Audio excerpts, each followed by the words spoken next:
बिस्मिल्लाहिर्रहमानिर्रहीम। आज Kaif four business law, इसकी हम सेकंड क्लास ले रहे हैं ऐसे तो, लेकिन जब हम इसका सिलेबस जो डिस्कस करना स्टार्ट कर रहे हैं, इसके सिलेबस के जो कंटेंट्स हैं उसके बारे में पढ़ना स्टार्ट कर रहे हैं, उसकी ये पहली क्लास है। इससे पहले हमने एक क्लास ली जिसमें सिर्फ और सिर्फ हमने उसे ओरिएंटेशन तक लिमिटेड रखा। हमने ये देख लिया कि हमारे कोर टॉपिक्स क्या होने चाहिए, हमने देख लिया कि हमारी एग्ज़ाम की प्रिपरेशन किस तरीके से होनी चाहिए, हमें किस चीज़ पे फोकस करना चाहिए, किस पे नहीं करना चाहिए, और कौन सी प्रैक्टिसेस हैं जो हमें ख़त्म कर देनी है।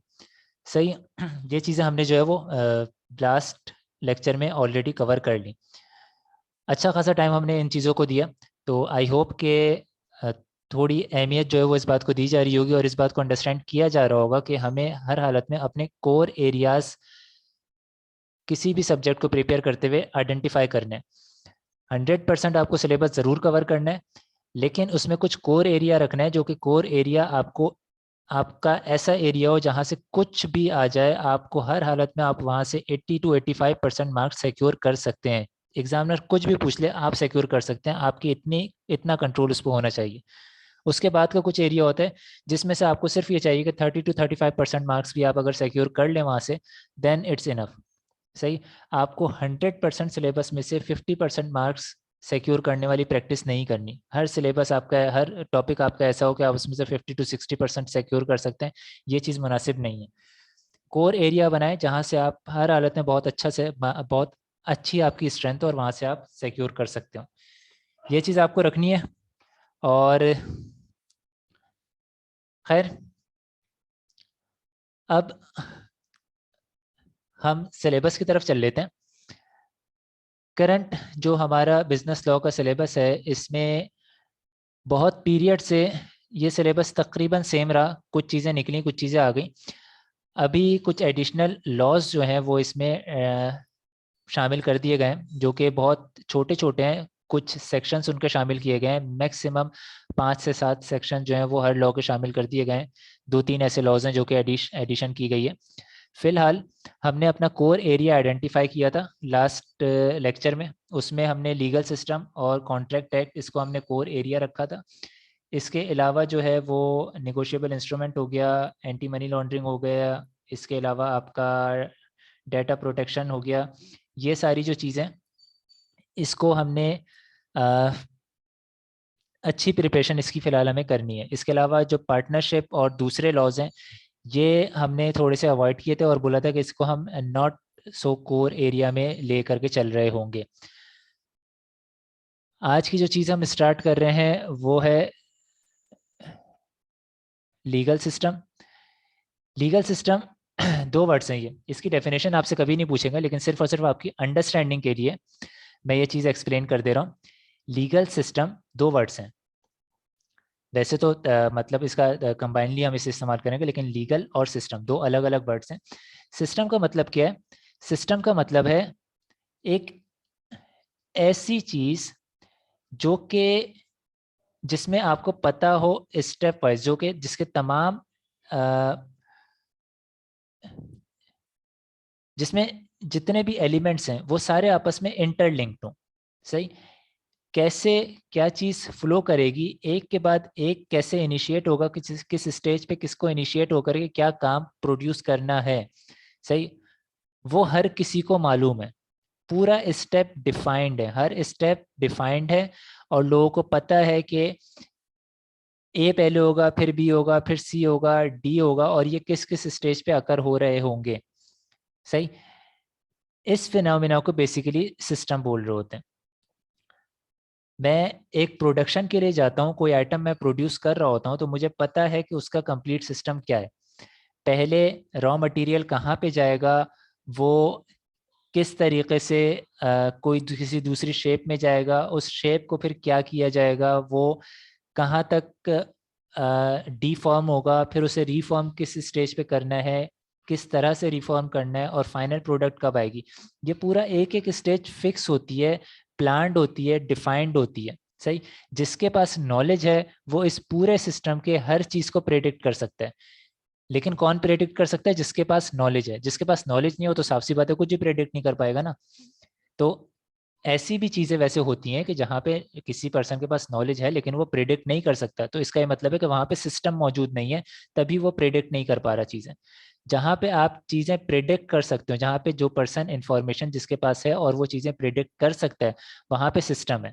वो सिस्टम को अंडरस्टैंड करते हुए चीज़ें प्रेडिक्ट करते हैं। सही। तो सिस्टम का मतलब ये है, सिस्टम का मतलब चीज़ें इंटरलिंक्ड हैं, चीज़ें डिफाइंड हैं, और क्या होल प्रोसेस होगा वो ऑलरेडी नोन है सबको। सही। लीगल क्या है? लीगल बेसिकली ये टर्म लॉज से रिलेट करती है। सही। और लॉज क्या होते हैं, लॉज की डेफिनेशन हम आगे देख लेते हैं।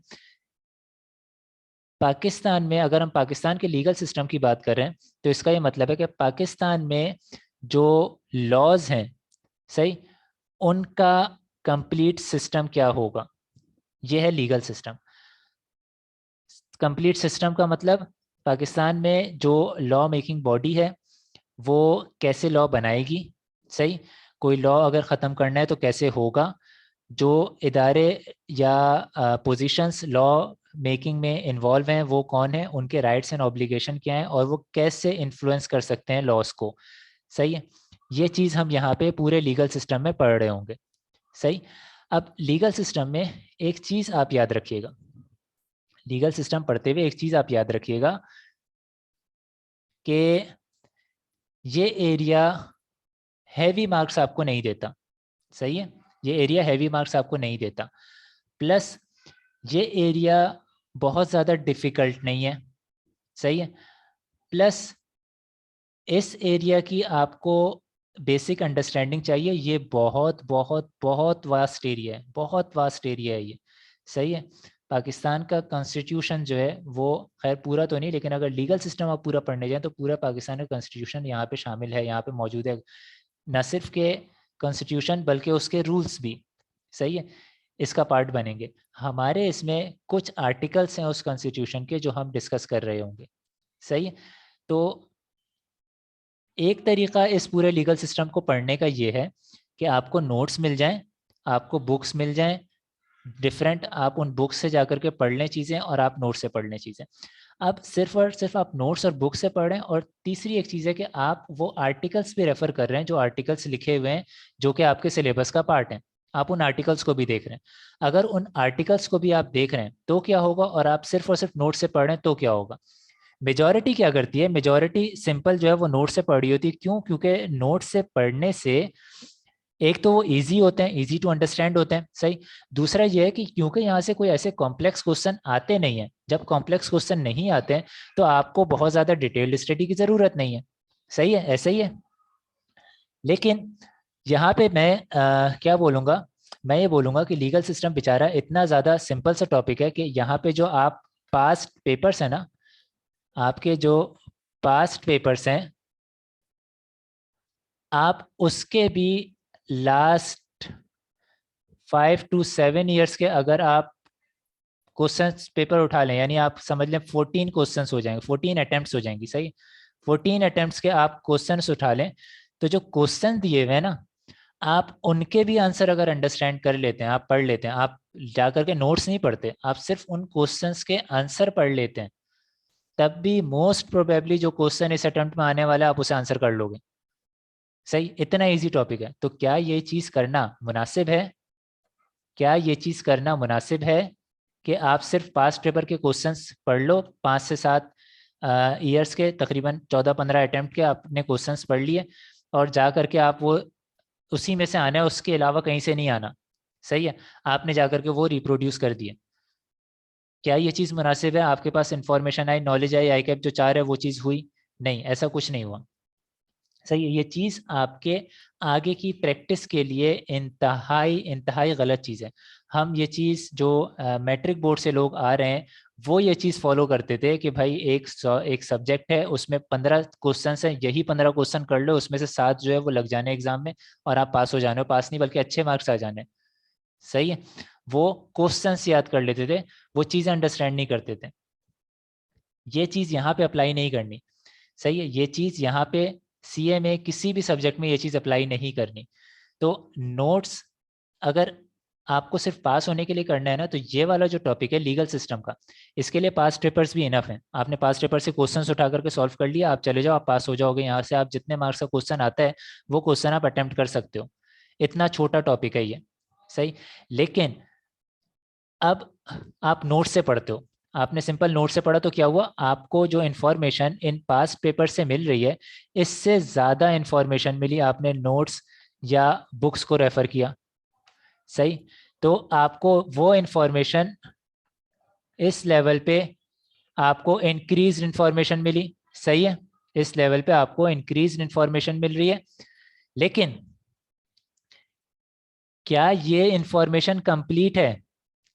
क्या ये इन्फॉर्मेशन कंप्लीट है या ये ऑलरेडी एक्सट्रैक्टेड इन्फॉर्मेशन है? ये जो नोट्स और बुक्स हैं ये ऑलरेडी एक्सट्रैक्टेड इन्फॉर्मेशन है। इसमें सिर्फ और सिर्फ एक बेनिफिट आपको मिलता है, वो ये मिलता है कि अगर आइटम स्कैटर्ड है, एक चीज आर्टिकल 1 में डिस्कस हुई, वही चीज थोड़ा सा उसका पोर्शन आर्टिकल 3 में डिस्कस हो रहा है, तो हमें आर्टिकल्स अगर हम पढ़ोगे 1 और 3 अलग अलग पढ़ेंगे। नोट्स और बुक्स हमें ये काम आसान करके दे रही हैं कि 1 और 3 की जितनी सिमिलर टॉपिक से रिलेट करती हुई चीज थी उन्हें उसने एक जगह पे डाल दिया, सही है। तो नोट्स और बुक्स हमें सिर्फ ये फायदा दे रही हैं, लेकिन नोट्स और बुक्स जो हैं ये बेसिकली आपको वो 100% इंफॉर्मेशन नहीं देती, ये एक्सट्रैक्टेड इंफॉर्मेशन देती हैं। आप एग्जाम्पल आप इसकी ऐसे ले लें, मेरे एक टीचर हैं, सही, मैंने उनसे पढ़ा, उन्होंने अपने टीचर से पढ़ा होगा, सही है। अब मैं बुक या वो भी मेरे टीचर भी बुक या रिसोर्सेज फॉलो किए बगैर जो उन्होंने टीचर से पढ़ा था वही चीज़ सामने जा करके वो किसी और को पढ़ाएं जिन्होंने मुझे पढ़ाया। मैंने भी बुक या किसी दूसरी चीज़ को रेफर नहीं किया, मैंने भी उन टीचर से पढ़ी हुई बात जा करके आगे किसी स्टूडेंट को पढ़ा दी। तो जो फर्स्ट सबसे पहले बंदे के पास जो नॉलेज था, जिसने मेरे टीचर को पढ़ाया था, उसके पास जो नॉलेज था, क्या वही उसी लेवल का नॉलेज मैंने अपने स्टूडेंट को फॉरवर्ड किया है? नहीं, कोई भी इस बात पे एग्री नहीं करेगा। मे बी मैंने कुछ एडिशनल चीज़ें भी उसे दे दी हों, लेकिन मैंने उस लेवल का नॉलेज फॉरवर्ड नहीं किया। क्यों? क्योंकि उस टीचर के पास अगर 100% नॉलेज है तो उसने आगे 100% पूरा पूरा ट्रांसफर नहीं कर सकता, उसने 80% किया। इस 80% वाले ने 64% किया ऑफ दिस नॉलेज, अपना 80%, सही। मैंने आगे अराउंड 50% जो है मैंने आगे फॉरवर्ड किया। तो ये नॉलेज था जो कि आपको आर्टिकल्स, एक्ट्स, इन सब में मिल रहा है। ये नॉलेज दे रही है बुक्स और नोट्स, सही। और आप खड़े हुए आपने बुक्स और नोट्स से भी जो नॉलेज बुक्स और नोट्स दे रही होती हैं, आप वो 100% तो नहीं ले पाते ना। आप वो 100% नहीं ले पाते। आप जितना वो नॉलेज उसमें होता है उसका कुछ पोर्शन आप ले पाते हो। तो आप इस 64% वाली इंफॉर्मेशन से भी 50% एक्सट्रैक्ट कर पाए हो। आप कहाँ पे खड़े हो ये चीज़ आप अंदाज़ा कर लो, सही है। अगर बुक के ऊपर आप जाते हो, सिर्फ बुक पढ़ते हो, तो आपको इंफॉर्मेशन सारी नहीं मिली। इवन दो के स्टडी टेक्स्ट, मैं ये बोलूँगा कि स्टडी टेक्स्ट में जो आईकैप की स्टडी टेक्स्ट है इसको अहमियत देनी चाहिए। जैसे एक नारा है ना, वोट को अहमियत दो वाला, वैसे ही स्टडी टेक्स्ट को अहमियत दो। क्यों अहमियत दो? इसलिए क्योंकि कैफ लेवल पे स्टडी टेक्स्ट में जो आइटम आ गए, जो आइटम मौजूद हैं, जो मटेरियल मौजूद है, उस मटेरियल से ज़्यादा आईकैप कभी नहीं पूछेगा एग्जाम में। कैफ लेवल पे स्टडी टेक्स्ट से बाहर से आईकैप कभी नहीं पूछता है, रेयरली। कभी बहुत ज़्यादा बेचारे जो पेपर सेटर है उसको जो है वो बहुत ज़्यादा कोई प्रॉब्लम है तो वो कुछ ऐसी चीज़ पूछ लेगा जो बुक में इतनी क्लियरली नहीं दी हुई होगी लेकिन दी हुई होगी, सही है। ऐसा नहीं होगा कि बुक से आउट वो पूछ ले। कैफ लेवल पे स्टडी टेक्स्ट से बाहर से कुछ नहीं पूछा जाता। वो बहुत रेयरली ऐसा कर लेगा कि अगर ये स्टडी टेक्स्ट 64% नॉलेज के ऊपर है तो वो यहाँ 100% वाले में से कोई आइटम पूछ ले आपसे। क्यों? क्योंकि उसने जो सिलेबस दिया है वो ये वाला दिया है। आपने इसकी प्रिपरेशन की, बुक में ये मौजूद था, आपने इसकी प्रिपरेशन की, इतना लेकर के जा रहे हैं। उसने जो सिलेबस दिया है वो ये दिया है। तो आपको क्या चाहिए? आपको ये चाहिए कि सही है, अपनी ईज के लिए इस बुक को आप देखें, तो इस बुक को आप देखें, टीचर का लेक्चर आप देखें, लेकिन इस चीज के ऊपर एक दफा नजर जरूर कर लेनी चाहिए, देख जरूर लेना चाहिए इसे, सही है। तो हम जो चल रहे होंगे हमारी जो अपनी प्रैक्टिस होगी वो ये होगी कि कोई भी लॉ है उस लॉ को हम पहले आर्टिकल्स वगैरह से देखेंगे ताकि हमें लॉ पढ़ने का भी एक तरीक़ेकार पता चल जाए, उससे हमें इंफॉर्मेशन कैसे एक्सट्रैक्ट करनी है हमें वो भी पता चल जाए ताकि हमें आगे इतनी प्रॉब्लम ना हो। प्लस हम स्टडी टेक्स्ट को भी देख रहे होंगे। इसके अलावा भी बहुत सारी बुक्स हैं, कोई भी कुछ भी बुक्स रेफर कर सकता है, लेकिन मैं प्रेफर करूँगा कि आप स्टडी टेक्स्ट और ये जो डायरेक्ट प्रोविजंस हैं बेयर एक्ट के आप वो देखा करें। सही है। बेयर एक्ट डजेंट मीन सिर्फ कॉन्ट्रैक्ट एक्ट और पार्टनरशिप एक्ट एक बुकलेट में जो आपको डिफाइन करके एक जगह कंबाइन करके आपको दे दिया गया वो बेयर एक्ट है। बेयर एक्ट मीन्स जहाँ पे प्योर लॉज मेंशन हो वो बेयर एक्ट कहलाते हैं। सही है। तो कॉन्स्टिट्यूशन भी कहीं पर है तो कॉन्स्टिट्यूशन की अपनी बॉडी अपनी जो बुक है वो सिंपल बेयर एक्ट कहलाएगी। सही। तो हम बेसिकली लॉ के प्रोविजंस को बोल रहे हैं। लॉ के प्रोविजंस जो रेलेवेंट सेक्शन हमारे कोर्स में शामिल है हम वो सारे सेक्शन पढ़ेंगे, उसे अंडरस्टैंड करेंगे। फिर हम देखेंगे कि बुक ने उसमें से कितने परसेंट एक्सट्रैक्ट करके आपके सामने रखा है कि हाँ भाई ये चीज़ है जो आ सकती है। सही। और फिर उसने बुक ने जो आपके सामने रखा है आप उसमें से कितना लेकर के जाते हो। और फिर उसके बाद कोई अगर ऐसा स्टूडेंट है जो कि किसी प्रीवियस अटेम्प्ट दे चुका है और रुक गया था और उसे समझ नहीं आया वो क्यों रुका है, तो उसको अंडरस्टैंड हो जाएगा वो क्यों रुका है। सिलेबस कुछ और था, बुक ने उसे कंसाइज किया, उसे किसी और लेवल पे लेकर के आया। आपने उसे याद करने में बहुत सारी चीज़ें जो है वो स्किप कर दी, कुछ चीज़ें आपने डेलिबरेटली स्किप कर दी कि भाई ये चीज़ नहीं आती। और जा कर के आप एग्ज़ाम में बैठे तो जब आपकी प्रिपरेशन ही 50% की है तो मेरे भाई 50% कैसे पूरे पूरे आ सकते हैं, उससे कम ही आएंगे। सही। आप प्रिपेयर हो गए 70% के लिए तो 55% आएंगे, वो भी उस वक्त जब आपका पेपर 70% के हिसाब से बहुत बेहतरीन हुआ। सही है। तो आपको प्रिपरेशन अपनी पूरी रखनी है, आपको हमेशा आर्टिकल्स की तरफ सेक्शंस की तरफ जाना है। सही। तो खैर हमने ये लीगल और सिस्टम इसके मतलब हमने समझ लिया।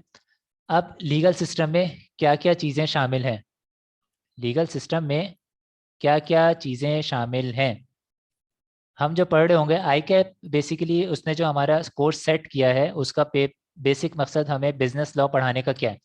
उसका बिजनेस लॉ पढ़ाने का ये मतलब नहीं है कि आप जाकर के लॉ के ऊपर प्रैक्टिस स्टार्ट कर दें, आप कोर्ट में जा रहे हैं आप बाकी चीज़ कर रहे हैं। अगर ये उसका मकसद होता तो वो आपको कोर्ट के प्रोसीजर ज़रूर पढ़ाता, वो आपको कॉन्स्टिट्यूशंस के जो रूल्स हैं वो ज़रूर पढ़ाता।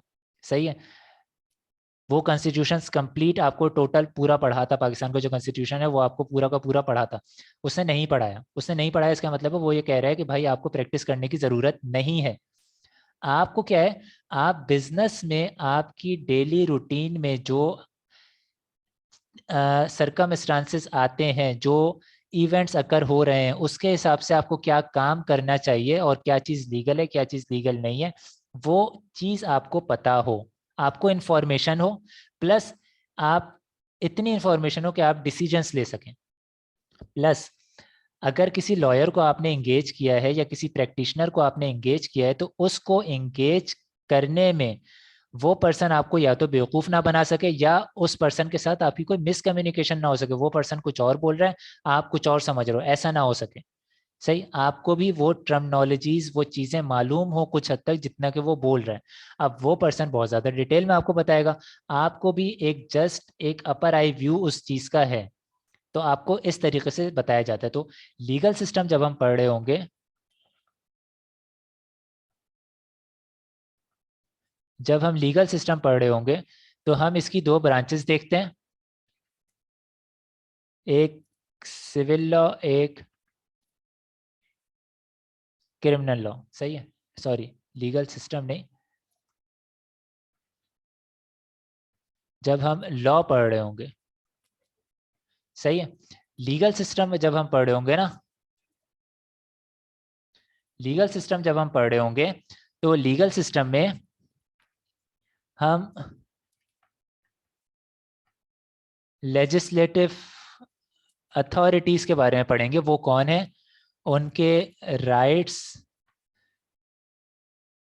ड्यूटीज ऑब्लिगेशन क्या होती है, उनका इलेक्शन या सिलेक्शन अगर हो रही है, ये अनड्यू सिलेक्शन वाली चीज़ नहीं है, एक्चुअल सिलेक्शन जो कि बोली गई है सिलेक्शन की, वो वाली चीज़ है।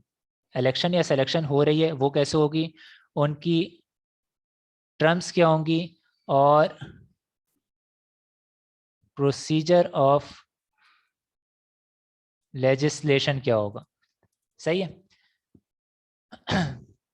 लेजिस्लेटिव अथॉरिटीज कौन कौन सी होंगी, कैसे वो एक्ट कर रही होंगी, उनके राइट्स एंड ऑब्लिगेशन क्या होंगे, उनको सेलेक्ट कैसे किया जाएगा, उनकी टर्म्स क्या होंगी, वो ख़त्म कैसे हो सकते हैं, लेजिस्लेटिव प्रोसेस क्या होगा, लेजिस्लेटिव प्रोसेस में डिफरेंट सर्कमस्टांसेस अगर आते हैं वो उन सर्कमस्टांसेस में वो प्रोसेस किस तरीके से चलेगा, कब कोई बिल लैप्स कर जाएगा, बिल क्या होता है, लॉ क्या होता है, कब कोई बिल लैप्स नहीं कर रहा होगा।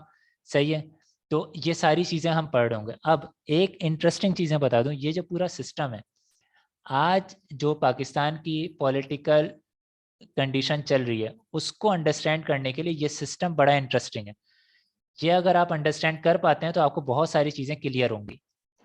सही है। तो इंटरेस्ट बरकरार रखने के लिए मैं ये बोलूँगा कि इसको आप करंट सिनेरियो जो चल रहा है उसके ऊपर अप्लाई करके ज़रूर देखें। कोई क्वेश्चन आता है तो वो क्वेश्चन ज़रूर पूछें। वैसे तो ये लेक्चर जो है वो रिकॉर्डेड हो रहा है, कुछ हमारे बेहतरीन गवर्नेंस की वजह से कुछ गवर्नमेंट की भी कुछ हमारी भी रिकॉर्डेड लेक्चर है। रिकॉर्डेड होपफुली हम, मेरे ख्याल में नेक्स्ट लेक्चर पे शायद रिकॉर्डेड होगा, होपफुली थर्ड से हम जो है वो लाइव पे आ जाएंगे। सही है। कुछ है पावर इलेक्ट्रिसिटी और कुछ गवर्नेंस के इशूज़ जो है गवर्नेंस के, वो हमारी मेन गवर्नमेंट और हमारी अपनी जो इंस्टीट्यूट है इसकी भी अपनी गवर्नेंस के कुछ मसले मसाइल हैं। खैर हम चलते हैं।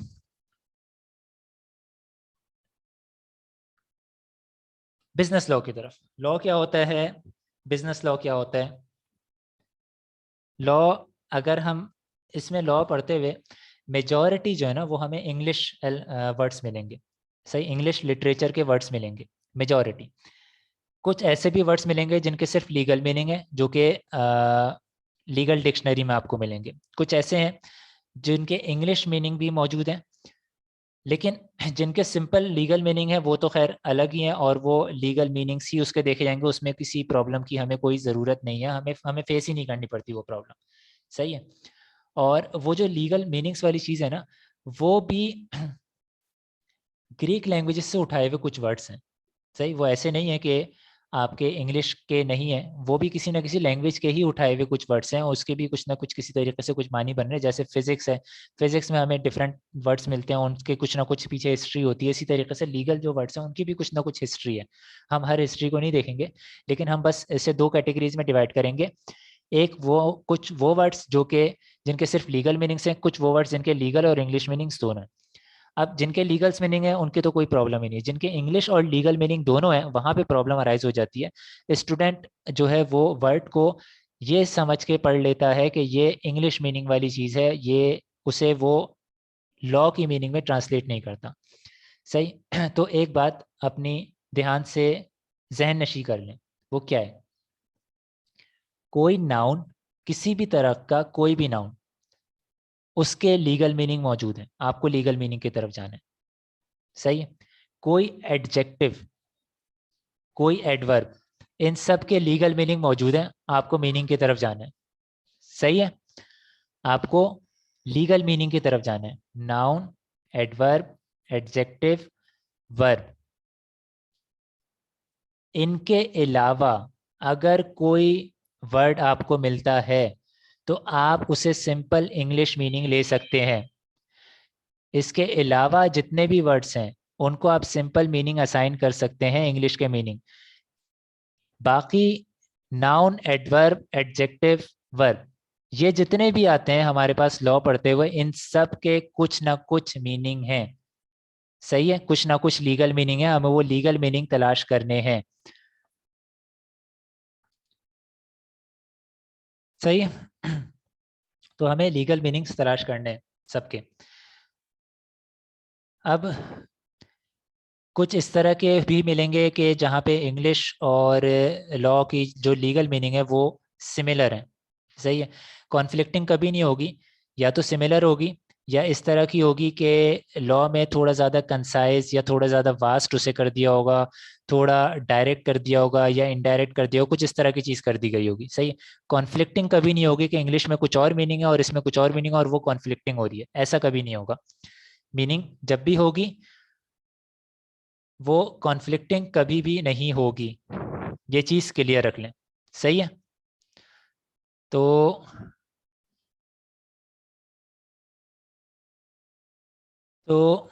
लॉ की क्या मीनिंग है लीगली?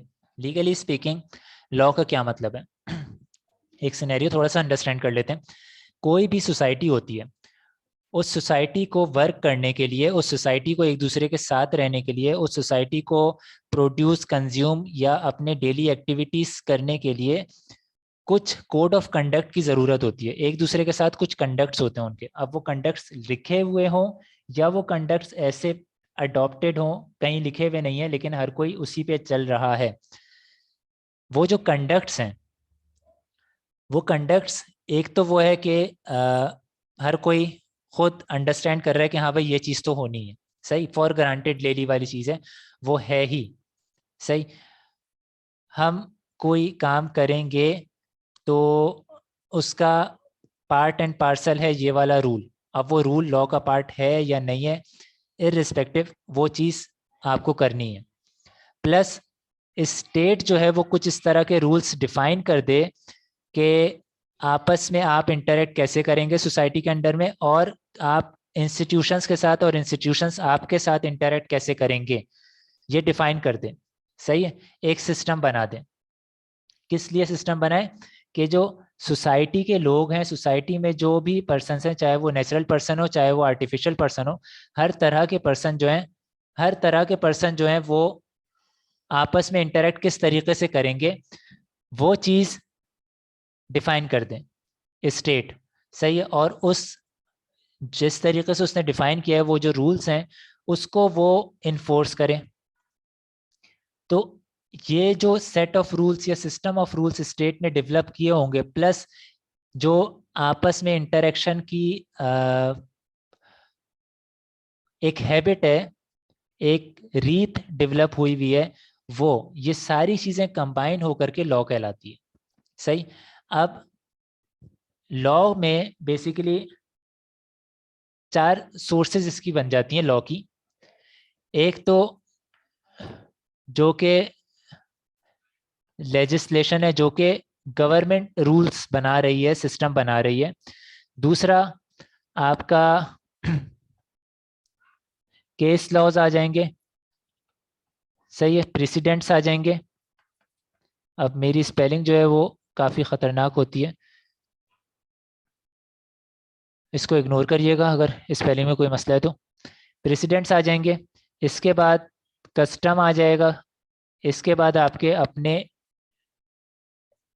दो पार्टीज के दरमियान या तीन पार्टीज के दरमियान एग्रीमेंट्स आ जाएंगे जो उन्होंने खुद किए होंगे। ये चारों जो है वो सोर्सेज ऑफ लॉ कहलाती है। गवर्नमेंट में जो बनाती है और इन्फोर्स करती है वो ये है। केस लॉज भी इन्फोर्सेबल होते हैं। सही है। कस्टम में कुछ इस तरह के आइटम्स होते हैं जो कि कुछ आपको इन्फोर्सेबल बाय लॉ होते हैं और कुछ नॉन इन्फोर्सेबल भी होते हैं। सही है। कुछ नॉन इन्फोर्सेबल भी होते हैं। एग्रीमेंट भी कुछ इन्फोर्सेबल भी होते हैं, कुछ नॉन इन्फोर्सेबल भी होते हैं। सही है। तो यहाँ पे आपको ऐसी चीजें मिल जाएंगी जो इन्फोर्सेबल ना हो। इन दो में कोई ऐसी चीज नहीं है जो इन्फोर्सेबल ना हो। सही है। तो फिलहाल तो ये बस एक एडिशनल नॉलेज दे दी है। जब हम सोर्सेज ऑफ लॉ की तरफ आएंगे तो वहां पे इसे डिटेल में डिस्कस कर लेंगे। लॉ क्या है, अब इसको ज़रा थोड़ा सा पढ़ने का तरीका देखते हैं। एक डेफिनेशन है जो आपके पास स्टडी टेक्स्ट ने दी है। एक डेफिनेशन वो है जो कि मुझे ज़्यादा बेहतर लगी। सही है। स्टडी टेक्स्ट ने जो दी है वो है ये। स्टडी टेक्स्ट क्या बोल रहा है?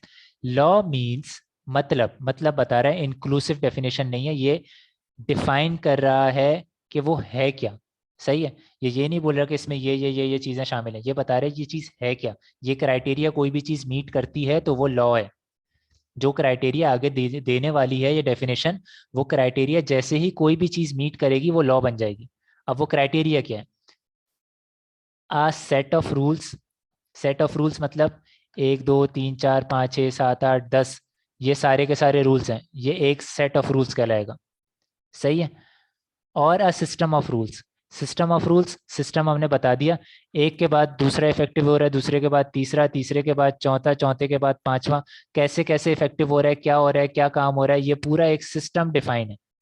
सही, या इस तरह का डिफाइंड सिस्टम ऑफ रूल्स। किस चीज का? Of conduct. कंडक्ट किनका? आगे देख लेते हैं। ये कंडक्ट है प्यूपल का। कंडक्ट का मतलब एक्शन भी होता है, कंडक्ट का मतलब किसी एक्शन से रुकना भी होता है। कंडक्ट मीन्स बस कोई भी चीज जो कि हो रही है, अब वो चाहे किसी चीज से एब्सटेन होना हो, रुकना हो, या कोई चीज एक्शन, कोई चीज परफॉर्म करना हो। सही है, एक दूसरे के साथ जो कंडक्ट है। Law means a set of rules or a system of rules of conduct designed and enforced by the state. State ही इस इन रूल्स को डिजाइन भी करती है और इन्फोर्स भी करती है।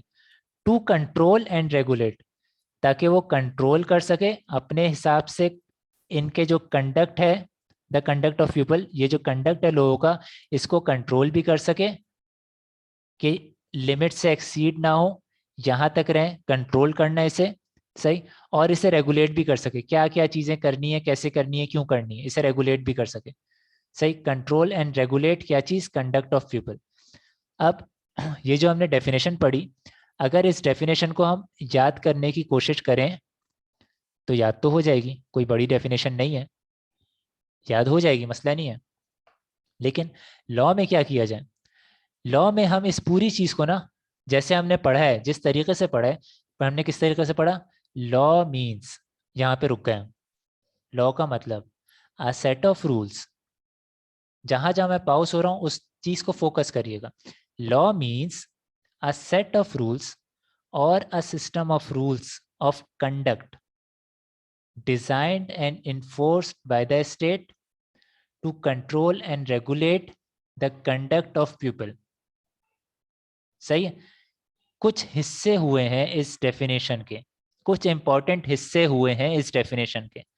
वो क्या है? एक तो ये कि मीन्स वाली चीज है। ये क्राइटेरिया कोई भी मीट करेगा तो वो लॉ बन जाएगा। क्या चीज है? सेट ऑफ रूल्स या सिस्टम ऑफ रूल्स। सही, सेट ऑफ रूल्स और system of rules of conduct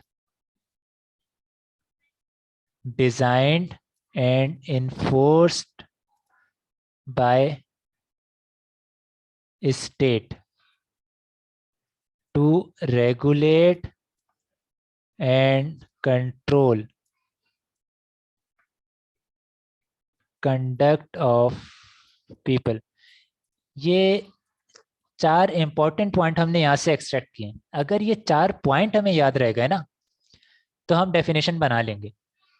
ये चार पॉइंट हमें याद रह गए तो हमें सिर्फ डेफिनेशन बनाने की जरूरत नहीं है। हो सकता है लॉ से रिलेटेड कोई दूसरी चीज है, हो सकता है लॉ से रिलेटेड कोई दूसरी चीज है, हमें कुछ एग्जाम्पल दी जाए और बोला जाए कि क्या ये लॉ है, तो हम क्या करेंगे? हमने इस डेफिनेशन के चार हिस्से किए थे। हम देखेंगे ये चारों क्राइटेरिया मीट हो रहे हैं वहां पे।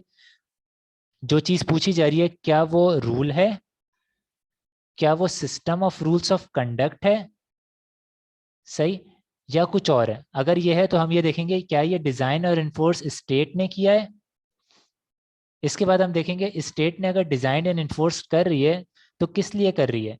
रेगुलेट एंड कंट्रोल किसको? पीपल को, पीपल को, या किसी और चीज को। अगर ये चीजें मीट हो रही हैं तो ये लॉ है। सही। अब ये जो डेफिनेशन है इसमें मैं एक लैकिंग समझ रहा हूँ। ये जो डेफिनेशन है इसमें मैं एक लैकिंग समझ रहा हूँ। हमारे जो कस्टम होते हैं, सही है, और हमारे जो आपसी एग्रीमेंट्स होते हैं उनको ये डेफिनेशन एक्सक्लूड कर रही है। स्टेट हमारे एग्रीमेंट्स नहीं बनाती। स्टेट जो है वो मेरे और मिस्टर अकबर के दरमियान में कोई एग्रीमेंट हो रहा है तो वो एग्रीमेंट नहीं बनाती। स्टेट ने लॉ बनाया है, सही है, कुछ रूल्स बनाए, उन रूल्स को देखते हुए हम आपस के एग्रीमेंट बना रहे हैं। स्टेट ने कुछ कस्टम्स स्टेट ने डिफाइन नहीं किए, वो सोसाइटी ने इट्स सेल्फ डेवलप किए हैं। कस्टम्स हमेशा सोसाइटीज में डेवलप होते हैं। सही, वो अनरिटन होते हैं, नॉन रिटन होते हैं, वो रिटन नहीं होते, वो प्रैक्टिस होती है। सही, लेकिन स्टिल वो लॉ का पार्ट होते हैं, वही सोर्स ऑफ लॉ भी है। सही है, तो ये चीज थोड़ी सी एक्सक्लूड हो गई यहाँ पे। हम अगर दूसरी डेफिनेशन देखते हैं,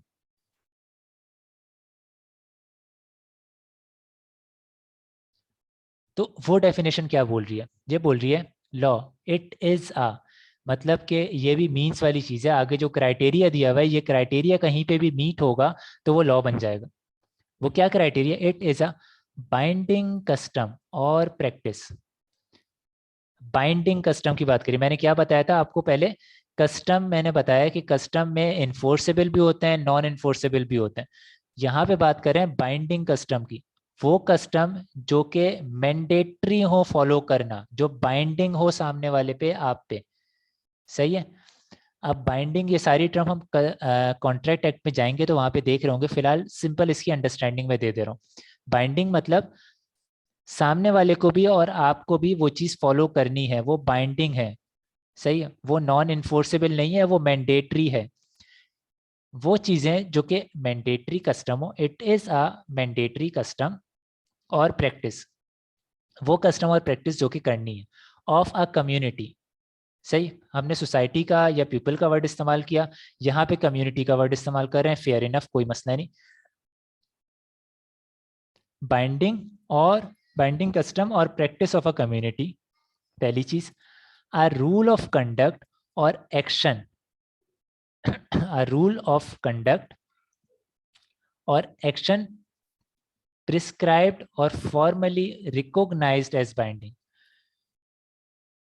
ऐसे रूल ऑफ कंडक्ट और एक्शन जो कि प्रिस्क्राइब्ड हो, रिटन हो और फॉर्मली रिकॉग्नाइज्ड हो, यानी लॉ की बुक में फॉर्मली वो रिकॉग्नाइज लिखे हुए हैं एज बाइंडिंग, जो बाइंडिंग बनाए हुए हैं, और enforced by a controlling authority, किसी भी कंट्रोलिंग अथॉरिटी से वो इन्फोर्स भी हो रहे हो।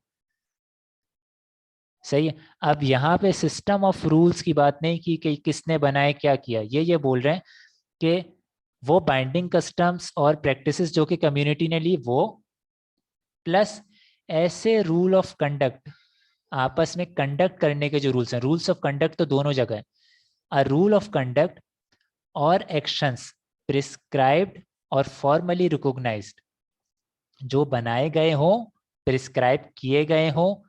सही, और फॉर्मली उसे रिकॉग्नाइज भी किया गया हो कि एज बाइंडिंग, ये बाइंडिंग है, ये आपको फॉलो करने हैं। सही है, और enforced by a controlling authority, या किसी कंट्रोलिंग अथॉरिटी के थ्रू उसे इन्फोर्स किया गया हो, that is government of state, state की गवर्नमेंट, ये लॉ कहलाते हैं। मुझे ये डेफिनेशन ज़्यादा कंप्लीट लगती है। सही, ये डेफिनेशन मुझे ज़्यादा कंप्लीट लगती है निस्बतन इसके जो कि आपको आ, यहाँ पे दी गई। अब इस डेफिनेशन को अगर हम ब्रेक करना चाहें तो इस डेफिनेशन को हम कैसे ब्रेक करेंगे? इस डेफिनेशन को ब्रेक करने का तरीका है, मेरे ख्याल से मैं ये रब कर देता हूँ।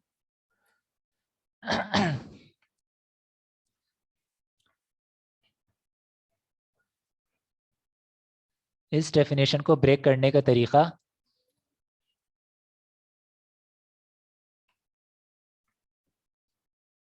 ये क्या है? सबसे पहले बाइंडिंग का वर्ड आपको याद रखना है। बाइंडिंग मतलब आपकी रिस्पॉन्सिबिलिटी है इस चीज को फॉलो करना। सही, बाइंडिंग कस्टम और practice of community, binding custom और प्रैक्टिस ऑफ कम्युनिटी, पहली चीज ये लॉ है। रूल ऑफ कंडक्ट और एक्शन एक ही बात है यहाँ पे फिलहाल, prescribed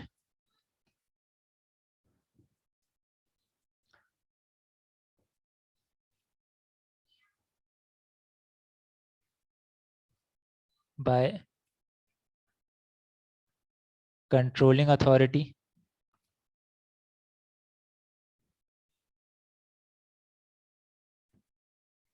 formally recognised as binding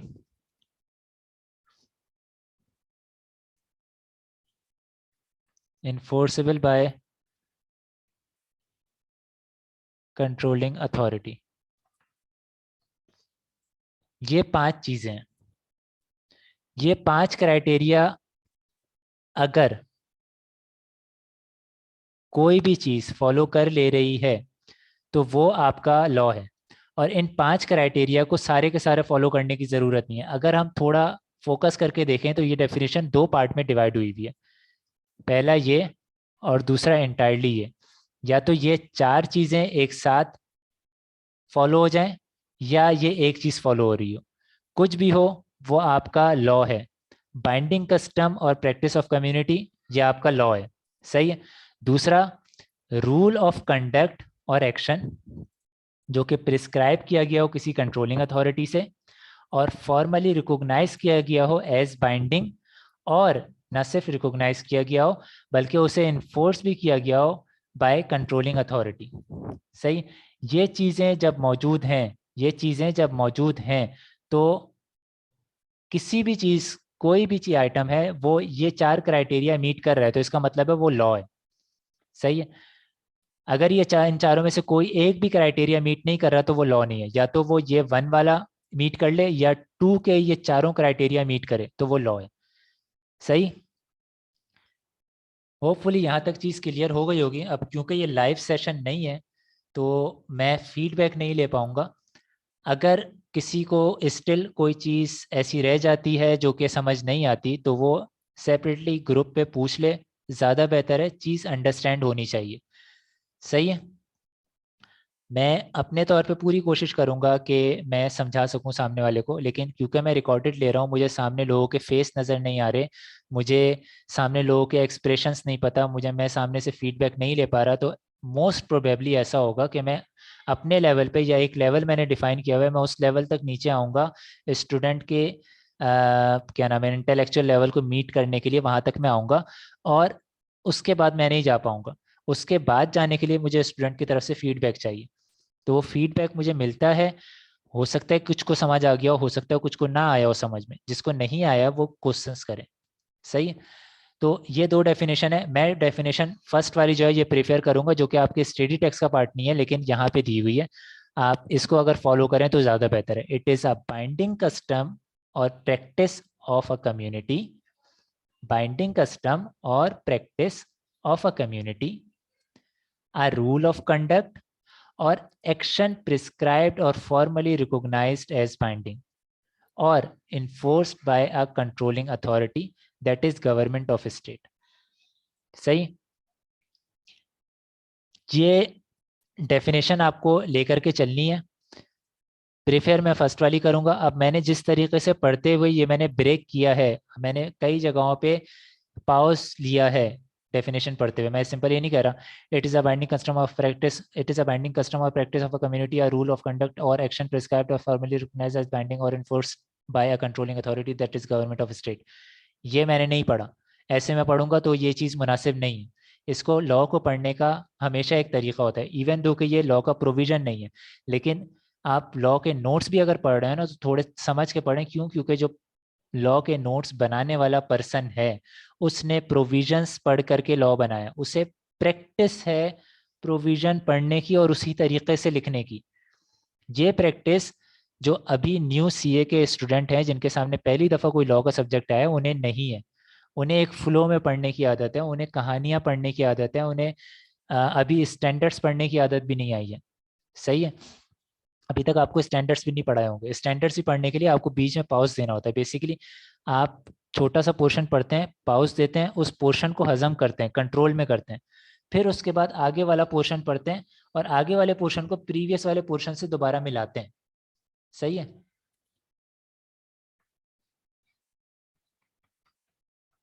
ये आपने ये पोर्शन पढ़ा, इसको अंडरस्टैंड किया, अपने कंट्रोल में कर लिया। अब आप ये वाला पोर्शन पढ़ते हैं। ये वाला पोर्शन पढ़ने के बाद इससे और इससे आपस में मिलाते हैं। सही। फिर ये वाला पोर्शन पढ़ते हैं। फिर जो ये आपने एक ब्लॉक अंडरस्टैंड कर लिया है मिला करके, इस ब्लॉक को आप इस वाले से मिला रहे होते हैं। फिर एक नया ब्लॉक बनता है इनका, फिर इस ब्लॉक को आप आगे वाले से मिला रहे होते हैं। सही है। इस तरीके से आप डेफिनेशन पढ़ते हैं। जो पहले पढ़ लिया, एक ब्रेक दिया, प्रीवियस वाला अंडरस्टैंड किया, आगे वाला पढ़ा, प्रीवियस वाले से मिलाया, एक, अब दोनों अलग अलग चीज नहीं रही, अब वो एक चीज बन गई। अब वो एक चीज इससे आगे वाले से मिला करके आप बनाओगे। सही है। और फिर ऐसा होते होते एक कंप्लीट पिक्चर आपके पास आ जाएगी जो ये होगी। एक कंप्लीट पिक्चर आपके पास आ जाएगी जो ये होगी। सही। It is a binding custom और प्रैक्टिस ऑफ अ कम्युनिटी। हजम हो गया क्या चीज है? अ रूल ऑफ कंडक्ट और एक्शन प्रिस्क्राइब, कॉमा के बाद दिया हुआ रूल ऑफ कंडक्ट और एक्शन प्रिस्क्राइब। इसका मतलब है कि ये अलग चीज है, ये अलग चीज है, और एक्शन प्रिस्क्राइब। सही, हजम हो गई चीज।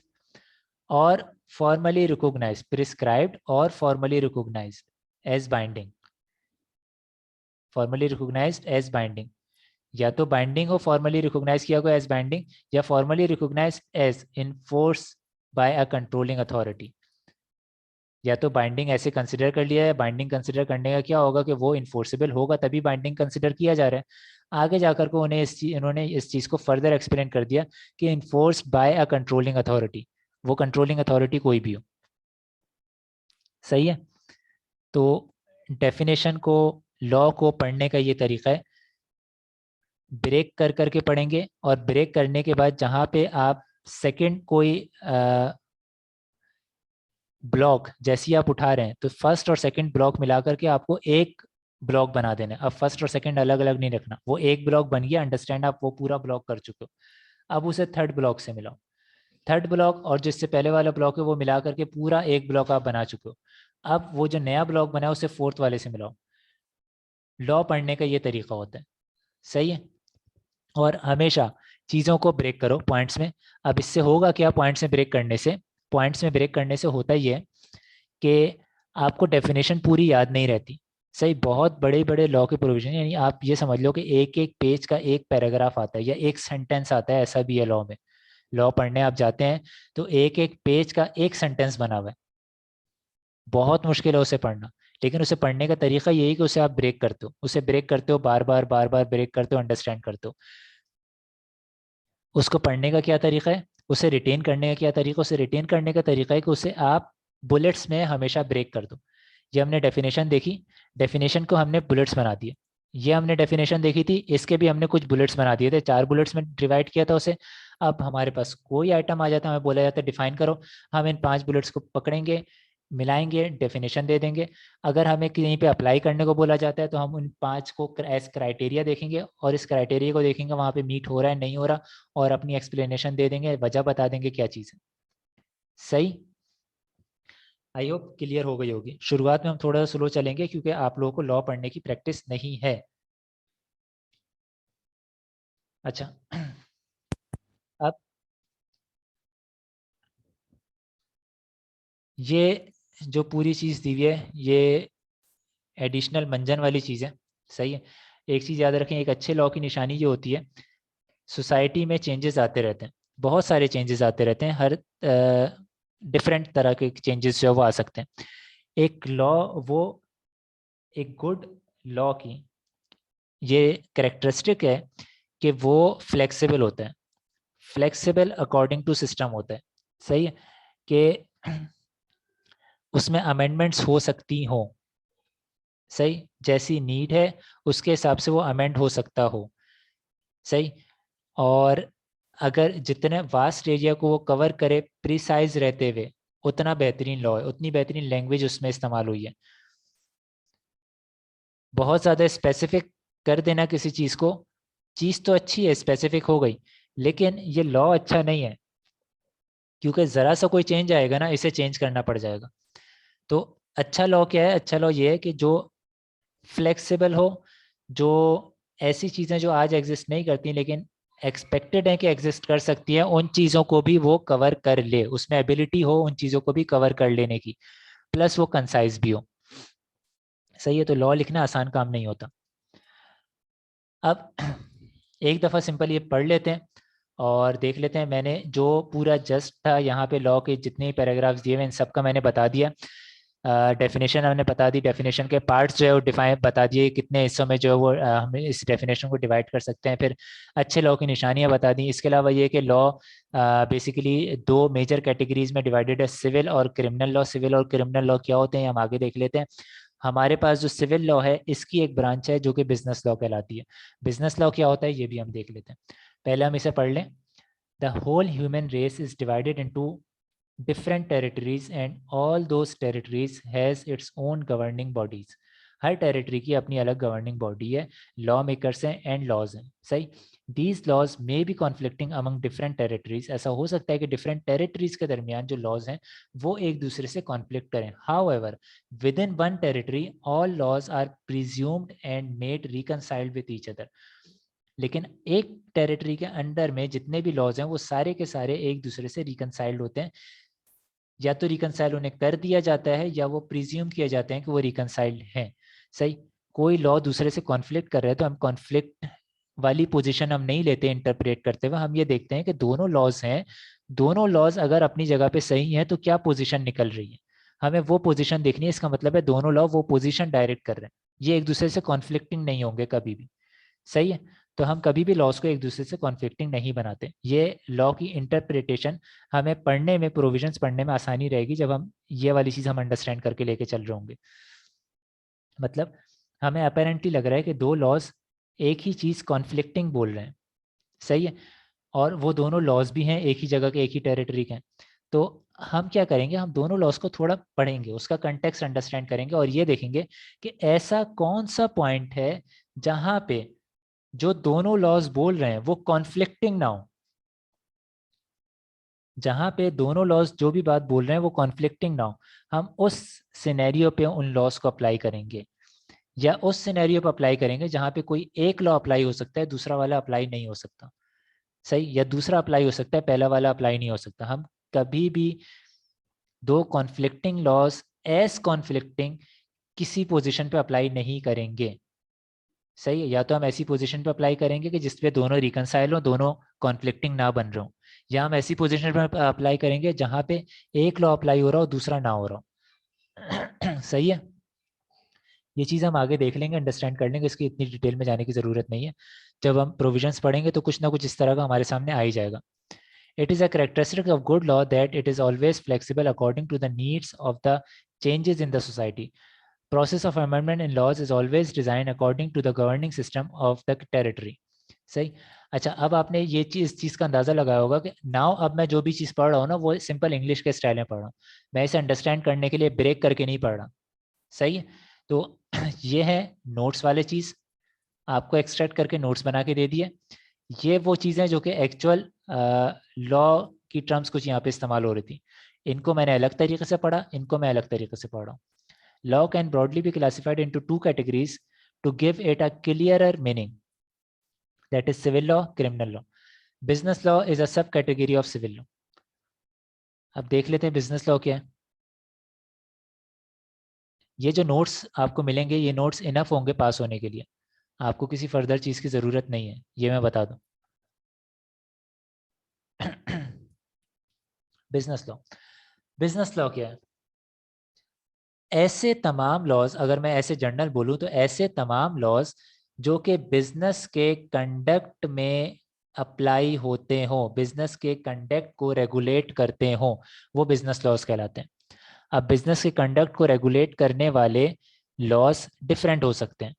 ऐसे भी हो सकते हैं जो कि बिजनेस के कंडक्ट में क्रिमिनल ऑफेंसेस को रेगुलेट कर रहे हों, ऐसे भी हो सकते हैं जो कि बिजनेस के कंडक्ट में नॉन क्रिमिनल ऑफेंसेस को रेगुलेट कर रहे हों।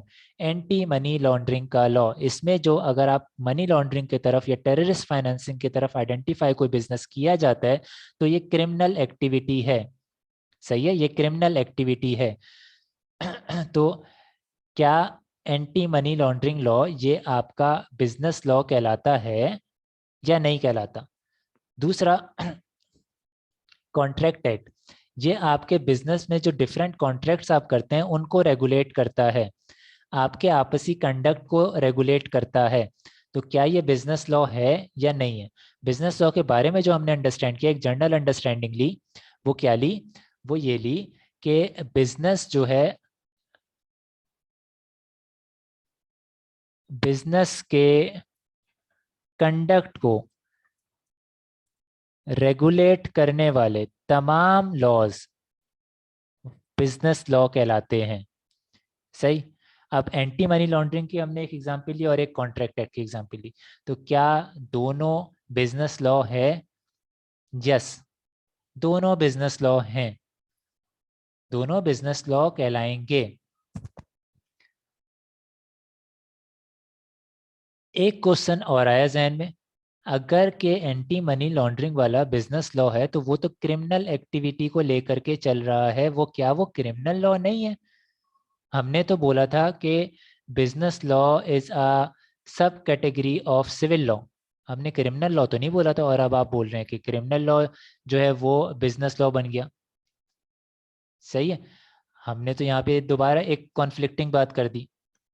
तो चलें चल के पहले डेफिनेशन देखते हैं, यहाँ पे बिजनेस लॉ की डेफिनेशन क्या दी है। Business law is a part of civil law. Clear? पहली वाली स्टेटमेंट सही थी, is a part of civil law which deals with the rights and obligations of person dealing with each other, जो कि डील करता है with the rights and obligations of persons। ऐसे civil laws जो कि डील करते हैं राइट्स एंड ऑब्लिगेशन से ऑफ पर्सन्स, लोगों की, डीलिंग विथ ईच अदर, जो एक दूसरे के साथ डील कर रहे हो, ऐसे लोग जो एक दूसरे के साथ डील कर रहे हो उनके राइट्स एंड ऑब्लिगेशन के साथ जो लॉ, जो सिविल लॉज डील करते हैं वो बिजनेस लॉ कहला रहा है। सही है। It includes laws relating to contracts, partnership, sale of good, negotiable instrument etcetera. अब ये जो डेफिनेशन है ये बोल रही है कि बिजनेस लॉ जो है वो पार्ट है सिविल लॉ का, ऐसे सिविल लॉज जो कि डील कर रहे हो rights and obligations of persons जो कि आपस में एक दूसरे के साथ डील कर रहे थे या डील कर रहे हैं उनके। अब जरा हम देखते हैं एंटी मनी लॉन्ड्रिंग वाली चीज। सही। एंटी मनी लॉन्ड्रिंग वाली चीज में क्या होता है? एंटी मनी लॉन्ड्रिंग में ये होता है कि कुछ लोग आपस में इन्वॉल्व होते हैं, सही है, और वो कुछ लेयर्स क्रिएट कर रहे होते हैं। सही। वो लोग आपस में कुछ लेयर्स क्रिएट कर रहे होते हैं। अब वो जो लेयर्स क्रिएट हो रही होती हैं उन लेयर्स का कुछ इम्पैक्ट होता है कि वो आइडेंटिफाई सोर्स ऑफ रेवेन्यू नहीं कर पाता। ये जो लेयर्स क्रिएट हो रही हैं ये क्या चीज़ है? ये क्या rights and obligation of persons dealing with each other इससे बिलोंग नहीं करती? क्या ये इससे बिलोंग नहीं करती जो लेयर्स क्रिएट हो रही हैं? एक पर्सन ने दूसरे पर्सन को कुछ दिया, दूसरे पर्सन ने तीसरे को दिया, तीसरे ने चौथे को दिया, चौथे ने पांचवें को दिया, ये एक साइकिल चल रही है। फंड्स ट्रांसफर कर रहे हैं, इसके साथ कुछ एसेट्स भी हो सकता है ट्रांसफर कर रहे हो। ये जो सारी एक्टिविटी हो रही है क्या ये सिविल लॉ के अंडर में नहीं आती? क्या ये बिजनेस एक्टिविटीज के अंडर में नहीं आती? ये चीज आती है बिजनेस एक्टिविटी के अंडर में। लेकिन ये जो काम किया जा रहा है, जिस इंटेंशन से किया जा रहा है वो है to hide, to conceal the source of revenue. Revenue की सोर्स को हाइड करने के लिए या कंसील करने के लिए काम किया जा रहा है। सही। और उसे कोई दूसरी सोर्स असाइन की जा रही है, दूसरी सोर्स असाइन करने के बाद उसे फिर लॉन्डर कर लिया जा रहा है। सही। जो इसकी एक्चुअल सोर्स थी वहां से हटा के दूसरी सोर्स असाइन की गई, ये हो गई लॉन्ड्रिंग। और मनी के साथ ये की गई है तो ये हो गई मनी लॉन्ड्रिंग। सही। सिंपल में मैं ये बता रहा हूँ। तो मनी लॉन्ड्रिंग जो ये लॉन्डर हुई ये है क्रिमिनल ऑफेंस, जो ये लॉन्डर हुई ये है क्रिमिनल ऑफेंस। लेकिन जो आपसी जो डीलिंग्स चल रही थी ये बिजनेस लॉ में आ रही होती हैं। सही है। तो एंटी मनी लॉन्ड्रिंग का जो एक्ट है, क्योंकि वो आपकी बिजनेस एक्टिविटीज को मुतासिर करता है तो इसका कुछ पोर्शन हम बिजनेस लॉ कंसिडर करते हैं। सही है।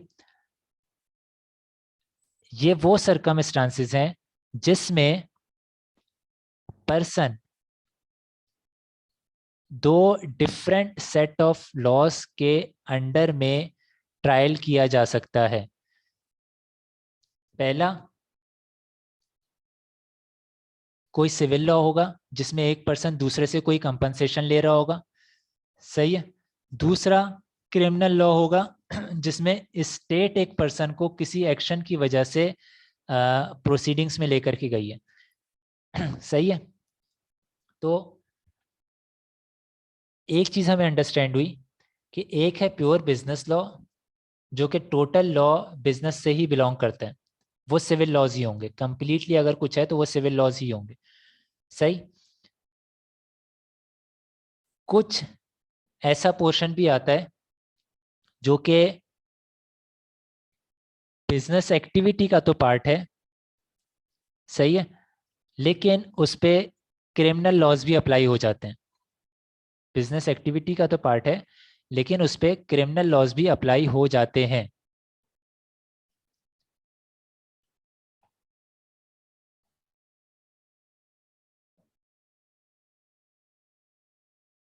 अच्छा क्या बताएं, anti money laundering law business law है या नहीं है। अच्छा, एंटी मनी लॉन्ड्रिंग में हमने ये देख लिया कि उसमें जो एक्टिविटीज शामिल हैं, जो मनी लॉन्डर करने में जो एक्टिविटीज शामिल हैं, वो बिजनेस लॉ से रिलेट कर सकती हैं, सही है। लेकिन जिस चीज के लिए लॉ है लॉन्ड्रिंग से रिलेटेड, वो क्रिमिनल ऑफेंस है और उस वो क्रिमिनल लॉ कहलाता है, सही है। तो अब यहाँ पे क्या ये anti money laundering law civil law बना या नहीं बना? क्यों? क्योंकि बिजनेस लॉ तो वही है जो कि is a part of civil law, इसके अलावा बिजनेस लॉ को नहीं है, सिविल लॉ का ही पार्ट है बिजनेस लॉ। तो ये सिर्फ और सिर्फ एक ऐसी कंडीशन अराइज कर रहा है कि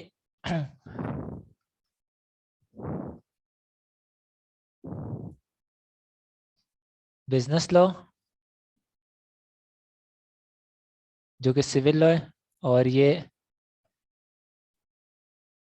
क्रिमिनल लॉस, इन दोनों के दरमियान में एक स्टेट ऐसी है जिसपे बिजनेस लॉज भी अप्लाई होते हैं और क्रिमिनल लॉज भी अप्लाई हो रहे हैं। इस स्टेट में ऐसा हो सकता है कि जो गवर्नमेंट है वो भी उस पार्टी के अगेंस्ट कुछ एक्शन ले रही है और जो पार्टी यहाँ पर है उसके किसी दूसरी पार्टी से बिजनेस टर्म्स भी थे कि जिसके अगेंस्ट एक्शन लिया जा रहा है, सही है। तो ये जो स्टेट है, ऐसी स्टेट हमारा जो कोर्स है इसमें शामिल है, सही है। तो इवन दो कि एंटी मनी लॉन्ड्रिंग का लॉ जो है वो क्रिमिनल लॉ ही है, सिविल लॉ नहीं है, सही। एंटी मनी लॉन्ड्रिंग का जो लॉ है वो क्रिमिनल लॉ ही है, सिविल लॉ नहीं है। लेकिन क्योंकि बिजनेस एक्टिविटीज कंडक्ट करते हुए हम ऐसे काम या कुछ अनासिर ऐसे काम कर सकते हैं जो कि बिजनेस एक्टिविटीज लग रहे हों लेकिन उसका मकसद मनी लॉन्ड्रिंग हो, सही।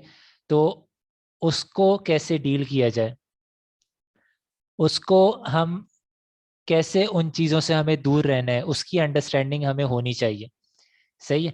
तो उसकी अंडरस्टैंडिंग देने के लिए, क्योंकि मनी लॉन्ड्रिंग जो की जाती है वो बिजनेस एक्टिविटीज को ही शो करके की जाती है ना, बिजनेस एक्टिविटीज को ही शो किया जाता है। तो हमें इस लॉ की अंडरस्टैंडिंग कंप्लीट हो, हमारी बिजनेस एक्टिविटीज को ये लॉज मुतासिर कर सकते हैं। दैट इज वाई हमारे जो कोर्स है बिजनेस लॉ का उसमें इन लॉज के कुछ प्रोविजंस शामिल किए गए हैं, तो हमारी अंडरस्टैंडिंग बेटर है। हमें क्रिमिनल लॉ नहीं पढ़ाया जा रहा, हमें उस क्रिमिनल लॉ का बिजनेस एस्पेक्ट पे क्या असर हो सकता है, क्या इन्फ्लुएंस हो सकता है, हमें वो चीज़ पढ़ाई जा रही है, हमें वो बताया जाता है। दैट इज़ वाई ऐसे लॉज जो कि क्रिमिनल हैं उनके भी कुछ प्रोविजंस हमारे बिजनेस लॉ के सब्जेक्ट में शामिल हैं। तो बिजनेस लॉ क्या डिसाइड हो गया? Business law purely civil law है, सही। लेकिन बिजनेस लॉ पढ़ते हुए हम एंटी मनी लॉन्ड्रिंग का लॉ जो पढ़ रहे हैं जो कि क्रिमिनल लॉ, ये क्या चीज़ है उसका भी रीज़न हमें पता चल गया। वो सिर्फ ये है कि हमारी नॉलेज रहे, हमें इंफॉर्मेशन रहे। क्यों? क्योंकि ये एक ऐसी एक्टिविटी है जो कि बिजनेस की ही एक्टिविटीज को इन्वॉल्व करती है, सही है। तो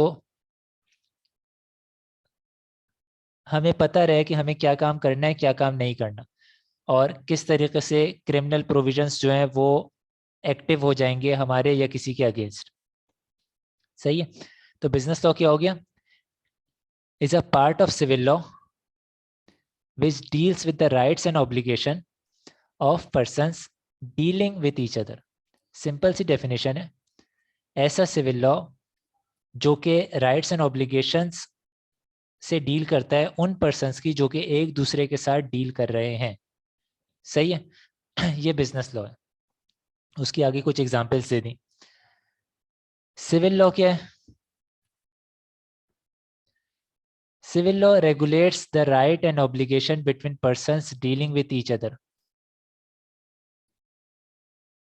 exactly same situation,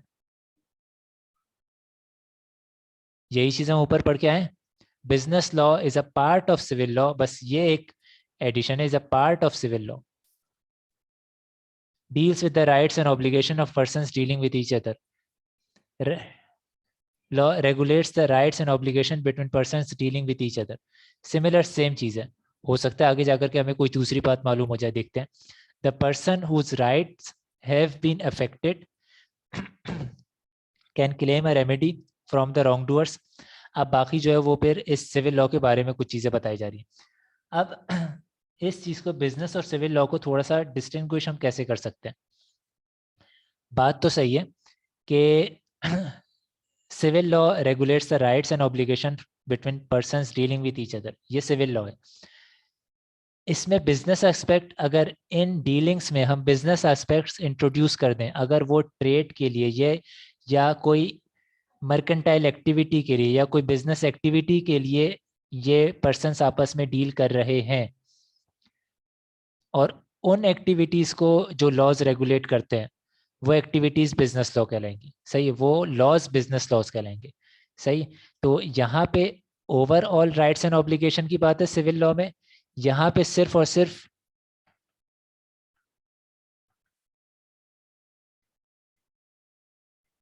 business related बात है। सही है, यहाँ पे सिर्फ और सिर्फ बिजनेस रिलेटेड डीलिंग्स हैं। Business law is a part of civil law which deals with the rights and obligation of persons dealing with each other। अब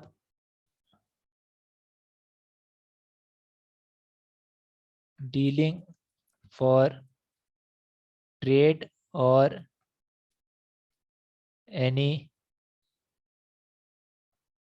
business, dealing for trade or any business with each other। सही है। ये business law है। सही है। Civil law क्या हो गया?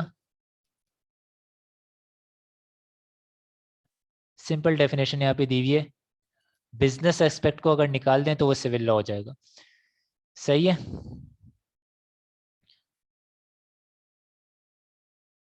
अब सिविल लॉ में कुछ चीज़ें हैं और क्रिमिनल लॉ में कुछ चीज़ें हैं, वो यहाँ पे डिफाइन हो रही हैं, जो आपको इसमें भी कारामद साबित होंगी कि आप दोनों के दरमियान कुछ डिफरेंसेस बता सकें। सिविल लॉ में जो रेमेडी क्लेम की जाती है वो राइट्स एंड ऑब्लिगेशन दो पर्सन्स के बता दिए। अब सिविल लॉ के अंडर में जितने भी केसेस जाते हैं ना, उसमें जो रेमेडी क्लेम की जाती है वो या तो डैमेजेस हैं, या स्पेसिफिक परफॉर्मेंस है, या कोई इंजेक्शन है। इंजेक्शन का क्या मतलब होता है? इंजेक्शन का मतलब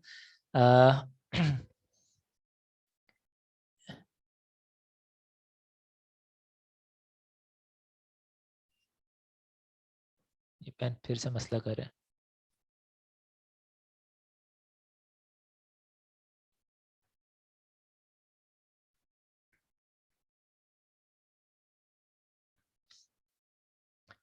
स्पेसिफिक परफॉर्मेंस, अंदाजा हमें हो रहा है स्पेसिफिक परफॉर्मेंस, जो परफॉर्मेंस एग्री की गई थी वो स्पेसिफिकली वही परफॉर्मेंस जो है वो करने को बोल दिया जाए कि भाई जो कॉन्ट्रैक्ट में एग्री था वो आप काम करें। सही है। एक आप इस ऐसी कोई वर्डिक्ट लेने के लिए आप कोर्ट के पास जाते हैं सिविल लॉ के अंडर में। दूसरा, आपको कोई नुकसान हुआ है, किसी पर्सन ने कोई ब्रीच या उसकी अपनी रिस्पॉन्सिबिलिटी पूरी ना करने की वजह से आपको कुछ नुकसान हुआ है, आप उस नुकसान के कंपनसेशन चाहते हैं, डैमेजेस चाहते हैं, आप उसके लिए जाते हैं। तीसरी एक चीज़ है इंजेक्शन। इंजेक्शन क्या होती है? इंजेक्शन भी स्पेसिफिक एक्ट बोलते हैं कोर्ट का ऐसा ऑर्डर जो कि किसी स्पेसिफिक एक्ट को करने का बोले या किसी स्पेसिफिक एक्ट से एब्सटेन करने का बोले, रुक जाने का बोले, तो वो इंजेक्शन कहलाता है। अब ये जो इंजेक्शन है ये क्यों दिया जाता है? स्पेसिफिक परफॉर्मेंस भी यही इंजेक्शन कहला सकती थी। क्वेश्चन तो ये जहन में आ जाए कि फिर स्पेसिफिक परफॉर्मेंस और इंजेक्शन में क्या फ़र्क है। अगर स्पेसिफिकली कोर्ट की तरफ से ऑर्डर आ रहा है कुछ परफॉर्म करने के लिए, तो दोनों का जो डिफरेंस है ना वो ये है कि इंजेक्शन जो दिया जाता है उसका बेसिक पर्पस ये है कि जो एग्रीव्ड पार्टी है उसके कोई राइट्स मुतासर ना हो जाएं। उन राइट्स को मुतासर होने से रोकने के लिए, वो राइट्स ख़त्म हो जाने से रोकने के लिए या कम हो जाने से रोकने के लिए कोर्ट कुछ ऑर्डर इशू करती है एट एज प्रिवेंटिव स्टेप्स। सही है, कुछ ऑर्डर इशू करती है एज प्रिवेंटिव स्टेप्स। वो जो ऑर्डर्स हैं वो इंजेक्शन कहलाते हैं। फॉर एग्जाम्पल, एक पर्सन ने दूसरे पर्सन से, मिस्टर ए ने मिस्टर बी से कुछ प्रॉपर्टीज जो है वो परचेज की। सही है, मिस्टर बी ने प्रॉपर्टी सेल कर दी। सही है, और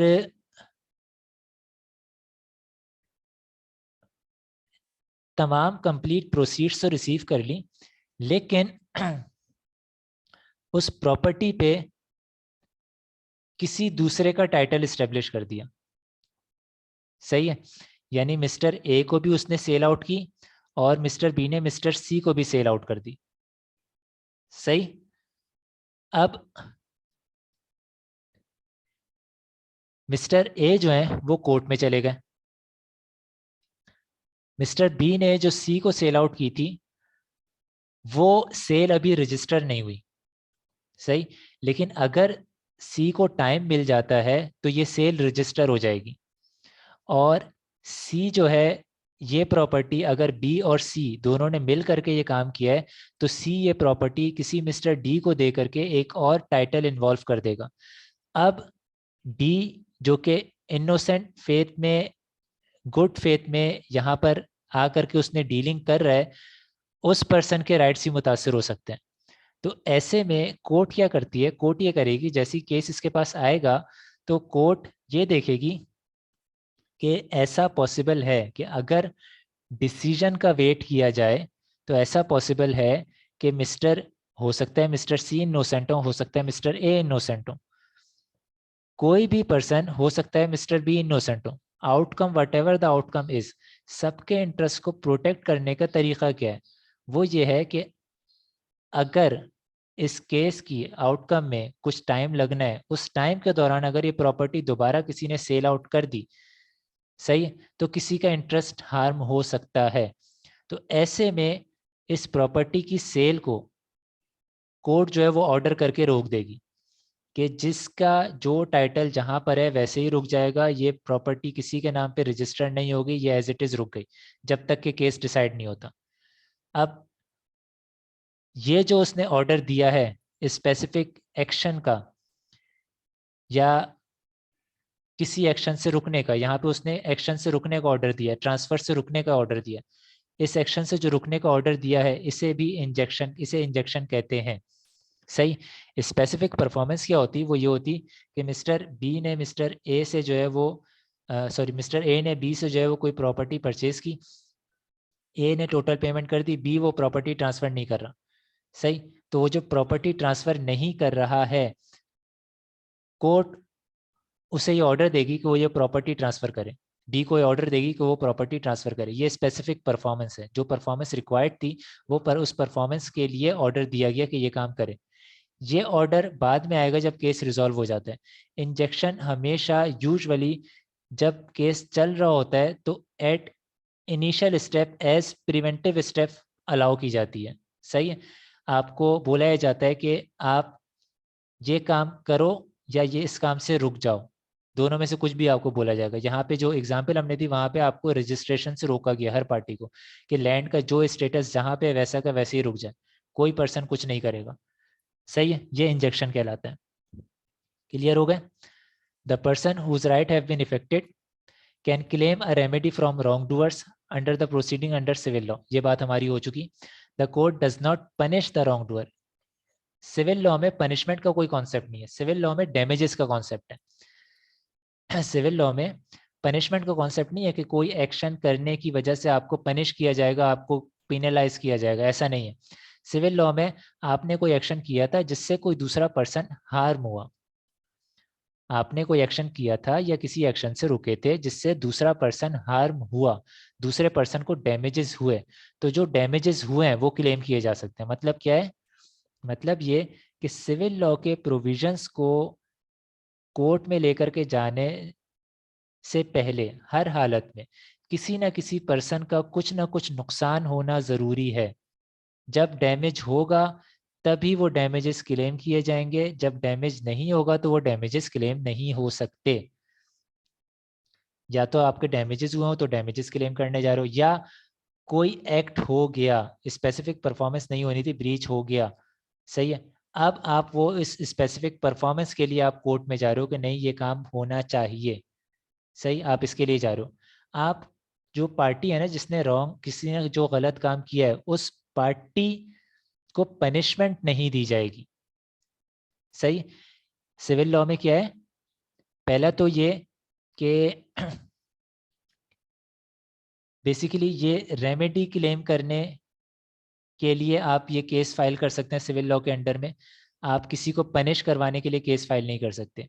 दूसरा ये कि डैमेजेस यानी जो रॉन्ग एक्शन है वो हो गया और उसकी वजह से किसी को नुकसान हो गया, तभी आप सिविल लॉ के अंडर में केस फाइल कर सकते हैं, अदरवाइज नहीं कर सकते।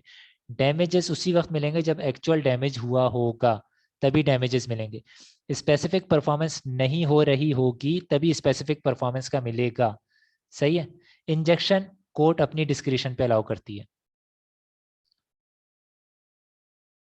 अ violation of the civil law is not a crime but called a tort.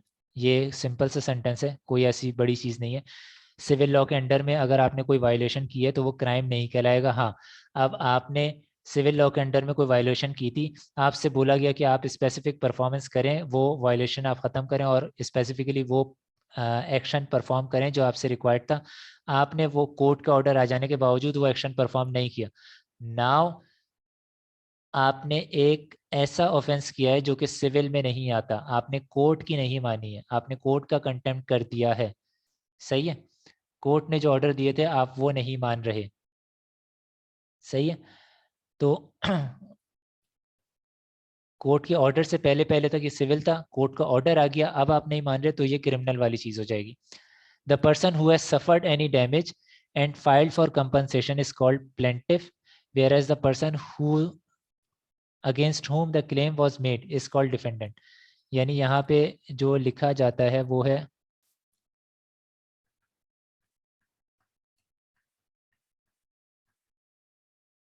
Plaintiff versus defendant, ये टर्मिनोलॉजी यहाँ पे इस्तेमाल की जाती है कोई भी केस जब इसके अंडर में कोर्ट हो रहा होता है। तो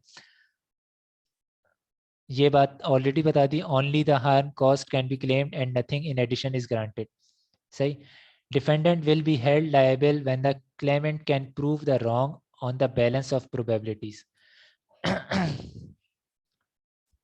सिविल लॉ में किसी पर्सन ने कुछ गलत काम किया है, इसको प्रूफ करने का जो बर्डन है वो इस तरीके से देखा जाएगा कि जो डिफेंडेंट है वो क्या एविडेंसेस दे रहे हैं, जो क्लेम कर रहा है पर्सन वो क्या एविडेंसेस दे रहा है, दोनों के एविडेंसेस में ज्यादा बेहतर या ज्यादा परसुएसिव एविडेंस कौन सा है, सही। बैलेंस ऑफ प्रोबेबिलिटी पे जाया जाएगा, जिसका ज्यादा अच्छे एविडेंसेस होंगे, जिसके ज्यादा परसुएसिव एविडेंसेस होंगे, उसके हक में केस डिसाइड कर दिया जाएगा, सही है। अगर आपको क्लेम लेना है तो आपको प्रूफ करना है कि हाँ ये चीज एग्री थी और ये चीज नहीं हुई, सिविल लॉ में ये चीज है, सही है। जहाँ पे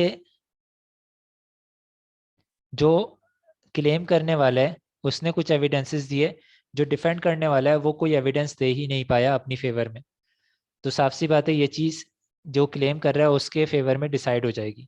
सही, इररिस्पेक्टिव कि उसने कितने अच्छे एविडेंस दिए थे, अच्छे दिए थे, ख़राब दिए थे, कुछ भी थे, जो एविडेंसेस उसने दिए थे अगर वो परसुएसिव थे तो उन एविडेंसेस की बेस पे डिसाइड हो जाएगा कि हाँ ये क्लेम जो है वो वैलिड है। अगर जो क्लेम करने वाला है उसने कुछ परसुएसिव एविडेंसेस दिए, जो डिफेंड करने वाला है उसने कुछ परसुएसिव एविडेंसेस दिए, क्लेम करने वाले के भी एविडेंसेस वैलिड नज़र आ रहे थे, लेकिन जो डिफेंड करने वाले हैं उसके जो एविडेंसेस थे वो निस्बतन ज़्यादा वैलिड नज़र आए। सही, तो जिसके ज़्यादा वैलिड नज़र आ रहे हैं उसके फेवर में चीज़ चली जाएगी। यहाँ पे बैलेंस ऑफ प्रोबेबिलिटीज देखा जाएगा डिसीजन देने के लिए। It means whichever party is able to produce better evidences will succeed the case. सही, तो सिविल लॉ में हमने क्या चीज़ें देख ली? पहली चीज़, सिविल लॉ होता क्या है? सिविल लॉ ऐसे सारे लॉज और रेगुलेशंस जो कि rights and obligation of persons dealing with each other deal कर रहे होते हैं, वो सिविल लॉज कहलाते हैं। सिविल लॉ में जो फेवर मिल सकती है वो क्या है, जो रिलीफ मिल सकता है वो क्या है? वो है स्पेसिफिक परफॉर्मेंस, वो है इंजेक्शन, वो है डैमेजेस। सही, डैमेजेस क्लेम करने के लिए एक्चुअल डैमेज का अकर होना ज़रूरी है। स्पेसिफिक परफॉर्मेंस के लिए परफॉर्मेंस की इनिशियली निगेशन ज़रूरी है, पर्सन ने मना किया हो ये ज़रूरी है। सही है, वो परफॉर्मेंस ना हुई हो ये ज़रूरी है। सही है, इसके अलावा जो रॉन्ग डूअर है, जिसने गलत कोई काम किया है, उसको सिविल लॉ में पिनलाइज नहीं किया जाता, उससे डैमेजेस लिए जाते हैं जो एक्चुअली अकर हुए थे, कंपनसेशन है, उसे कोई स्पेसिफिक एक्ट करने का या किसी एक्ट से रुकने का बोला जाएगा, इंजेक्शन, उससे स्पेसिफिक परफॉर्मेंस का बोला जा सकता है। सही है, इसके बाद वायलेशन आपका क्राइम नहीं है, सिविल लॉ की वायलेशन क्राइम नहीं है, ये टॉर्ट कहलाती है। और बर्डन ऑफ प्रूफ ये बेसिकली दोनों पार्टीज के ऊपर है, जो बेटर एविडेंसेस प्रोड्यूस कर देगा उसकी फेवर में केस डिसाइड हो जाएगा, इररिस्पेक्टिव के एविडेंसेस कितने ज्यादा कंक्लूसिव थे क्या थे, जिसने ज्यादा बेहतर एविडेंसेस दिए उसकी फेवर में केस डिसाइड हो जाएगा। सही है, अब आते हैं क्रिमिनल लॉ की तरफ।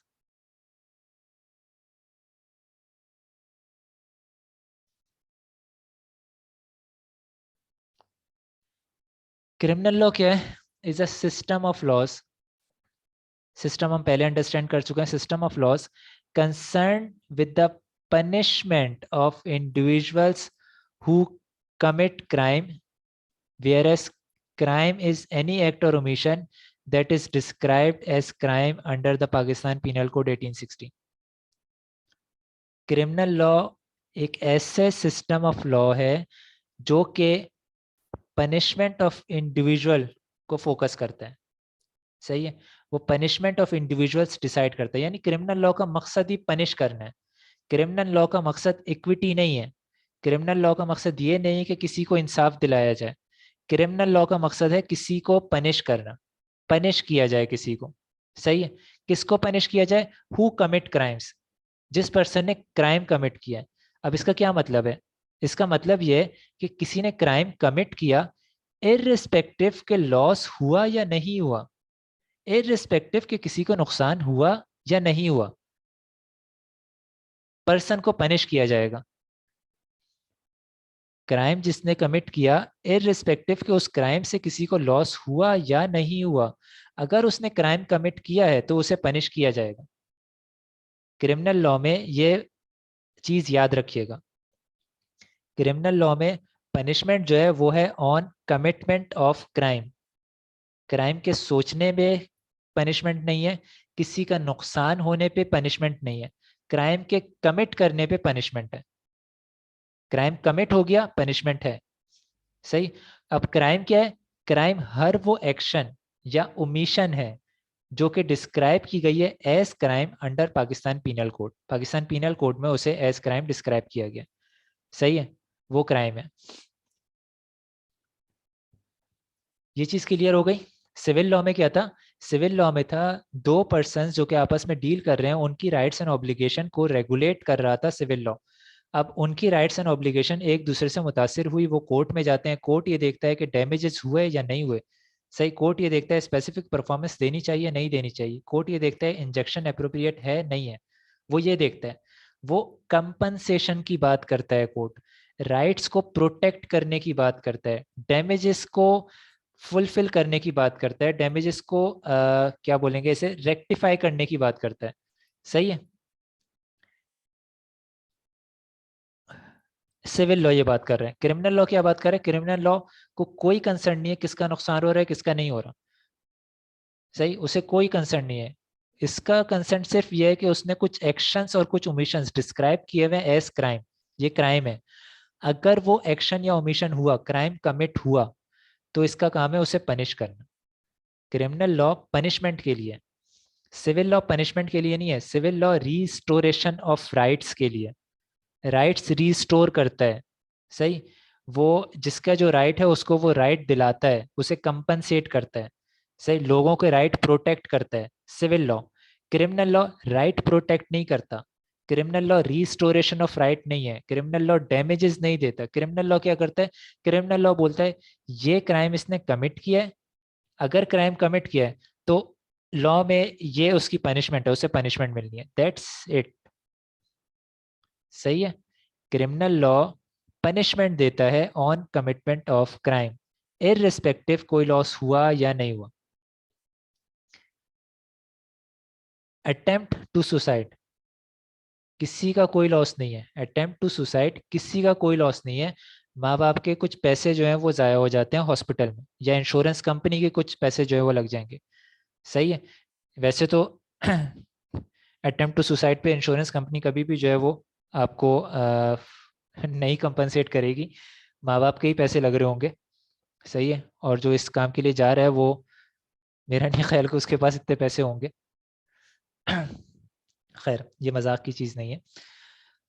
अटेम्प्ट टू सुसाइड, इसमें किसी का नुकसान नहीं है, इवन जिसने अटेम्प्ट किया उसका भी नुकसान नहीं है। सही है, उसका भी नुकसान नहीं है। क्यों? क्योंकि नुकसान नहीं हुआ, अटेम्प्ट किए उसने, वो फेल हो गया, तभी उसे क्रिमिनल प्रोसीडिंग्स फॉलो करनी पड़ेंगी, ये क्राइम है और उसे पनिश किया जाएगा। सही, attempt to suicide is a crime, इसमें किसी को कोई नुकसान नहीं है, किसी को नहीं हुआ कोई नुकसान, ना मॉनेटरी ना किसी और तरह का कोई नुकसान हुआ, लेकिन ये क्राइम है, पनिशमेंट मिलेगी। सही, किसी ने चोरी की, चोरी करते हुए पकड़ा गया, चोरी करते हुए पकड़ा गया, सही, चोरी कर नहीं पाया, नुकसान किसी का नहीं हुआ कुछ। सही है, इमोशनल ट्रॉमा किसी को हुआ, ऐसे नुकसान किसी को नहीं आ रहा, किसी को डैमेज नहीं मिल रहे, लेकिन उसने क्राइम कमिट कर दिया था, उसने चोरी की थी, वो पकड़ा गया चोरी करते हुए, तो ये क्राइम है, इस पे पनिशमेंट मिलेगी। सही है, तो पाकिस्तान पीनल कोड में कौन कौन से एक्शन या ओमिशन क्राइम है वो डिफाइन है, और उसकी पेनल्टीज भी डिफाइन है।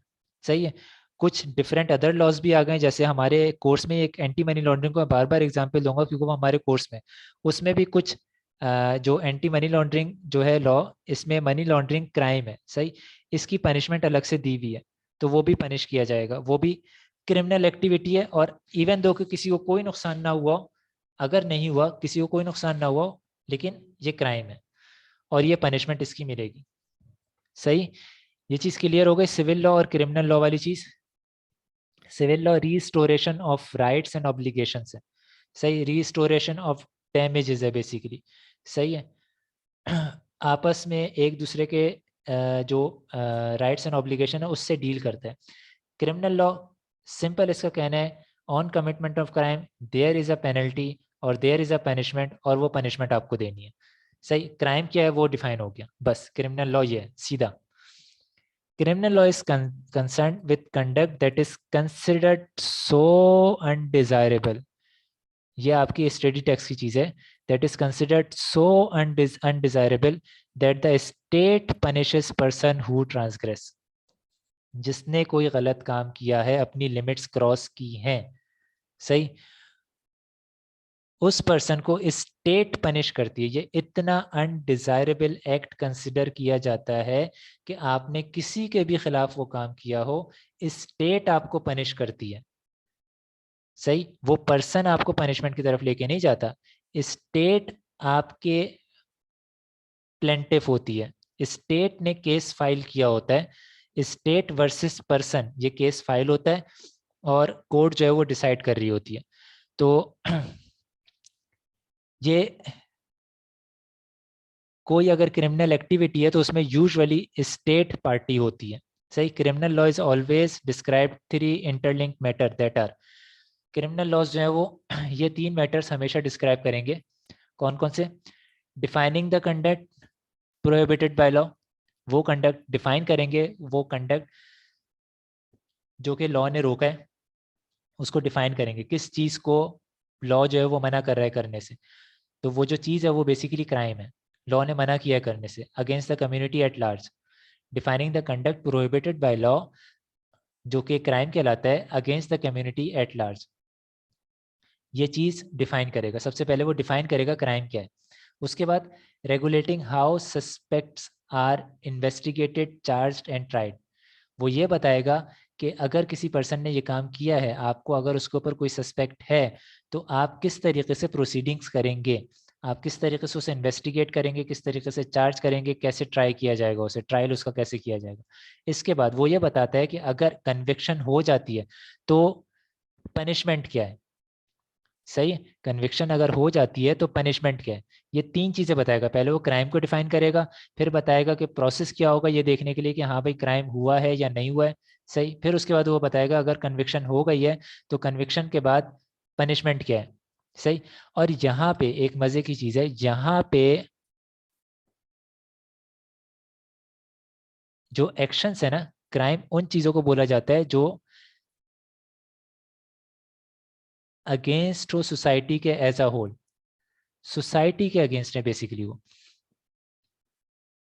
आप चोरी करते हैं, चोरी का इम्पैक्ट सिर्फ और सिर्फ इंडिविजुअल पर्सन पे नहीं है इतना। सही, इसका इम्पैक्ट है सोसाइटी के ऊपर।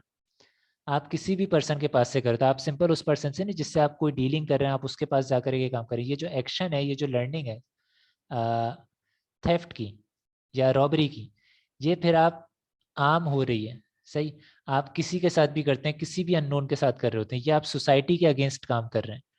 सही है, कोई भी ऐसा काम जो कि सोसाइटी के अगेंस्ट कंसिडर किया जाता है वो क्राइम है। फ्रॉड, फ्रॉड सही है, आप हो सकता है किसी एक ऑर्गेनाइजेशन में कर रहे हो, किसी एक पर्सन के अगेंस्ट जैसे आप जानते हो उसके साथ कर रहे हो, लेकिन ये जो एक्शन है ये आप किसी के साथ भी कर सकते हैं, ना सिर्फ आप कर सकते हैं बल्कि ये फैलेगा, सोसाइटी फ्रॉड कर रही होगी। सही है, इसका इम्पैक्ट ओवरऑल सोसाइटी पर है फ्रॉड का, चाहे कि आपने एक पर्सन के साथ किया हो, लेकिन इसका इम्पैक्ट ओवरऑल सोसाइटी के ऊपर है।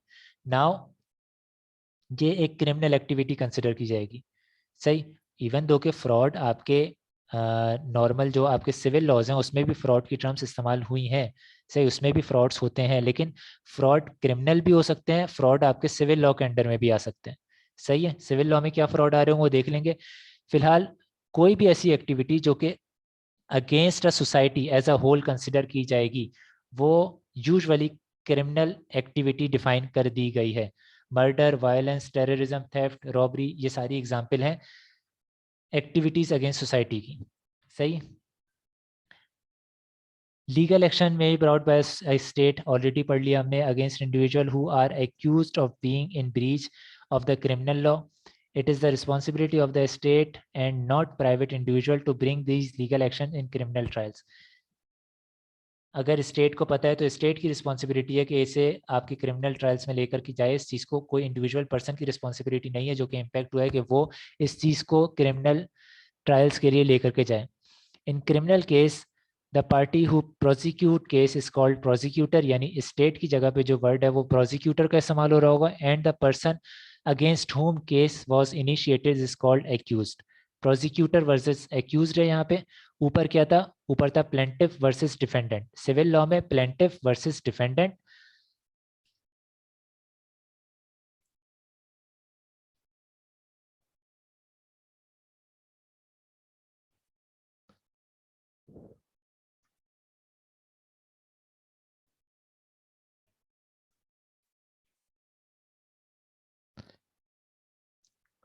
क्रिमिनल में है आपका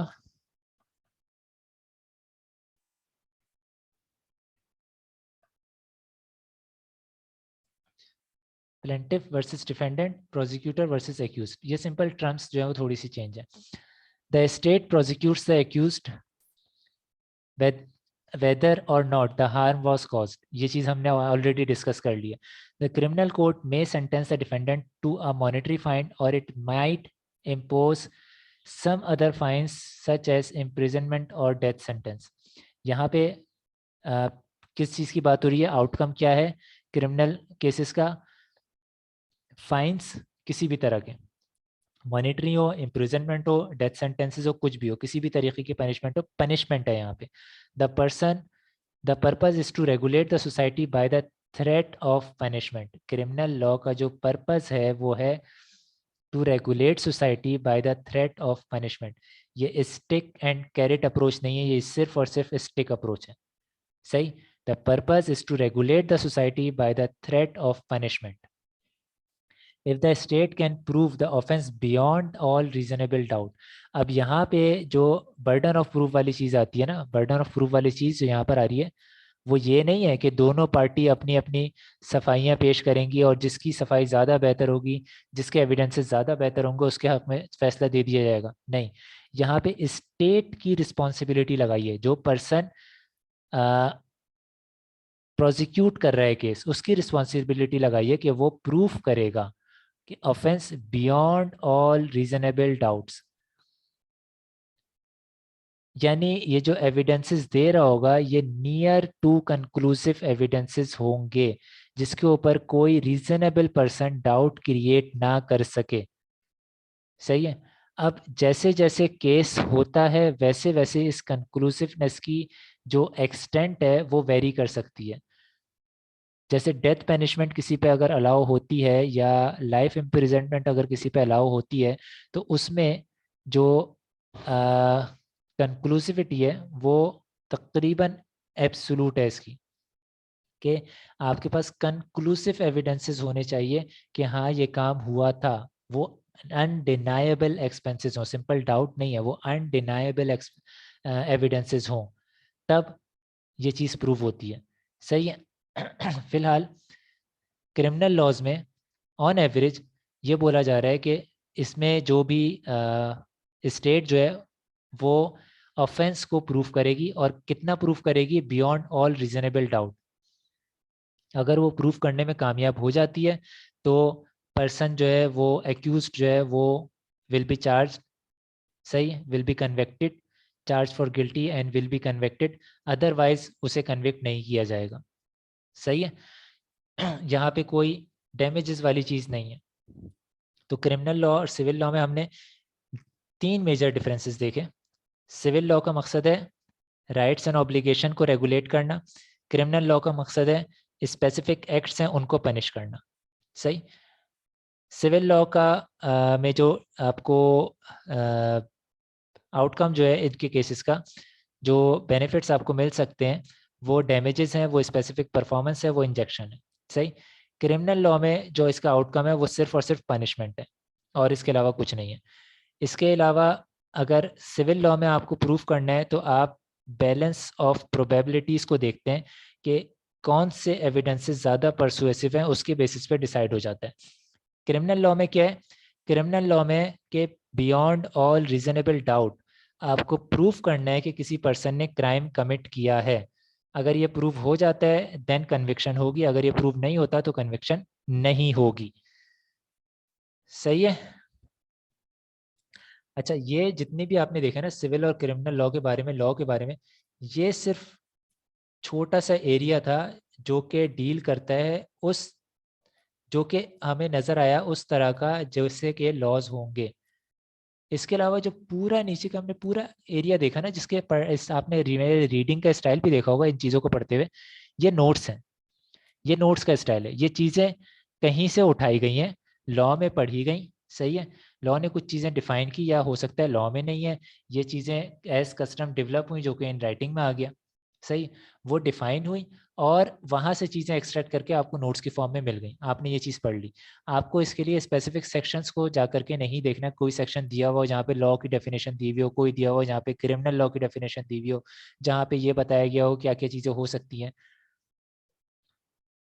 क्रिमिनल और सिविल लॉज बहुत सारे हैं, लेकिन वहाँ पे उन तमाम लॉज की करेक्टरिस्टिक्स जो है ना, जो जस्ट है, जो चीज़ें फॉलो की जाती हैं, जो मेयार बनाए जाते हैं, जो स्टैंडर्ड्स रखे जाते हैं, वो चीज़ें आपको यहाँ पे बताई गई हैं। सही, उन लॉज को नहीं बताएगा। और इसके लिए कोई चीज़ डिफाइन नहीं है कि सिविल लॉ में ये चीज़ें देखी जाएंगी। सिविल लॉ में ये चीज़ें देखी जाती हैं।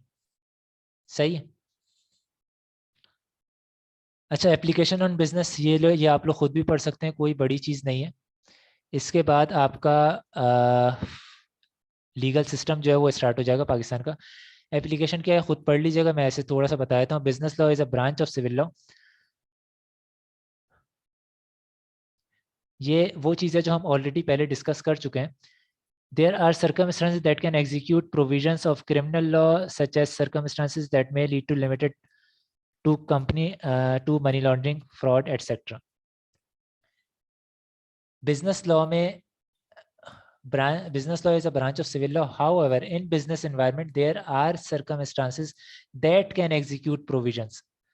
कुछ सर्कमस्टांसेस ऐसे हैं जो कि क्रिमिनल लॉ के प्रोविजंस को एग्जीक्यूट कर सकते हैं।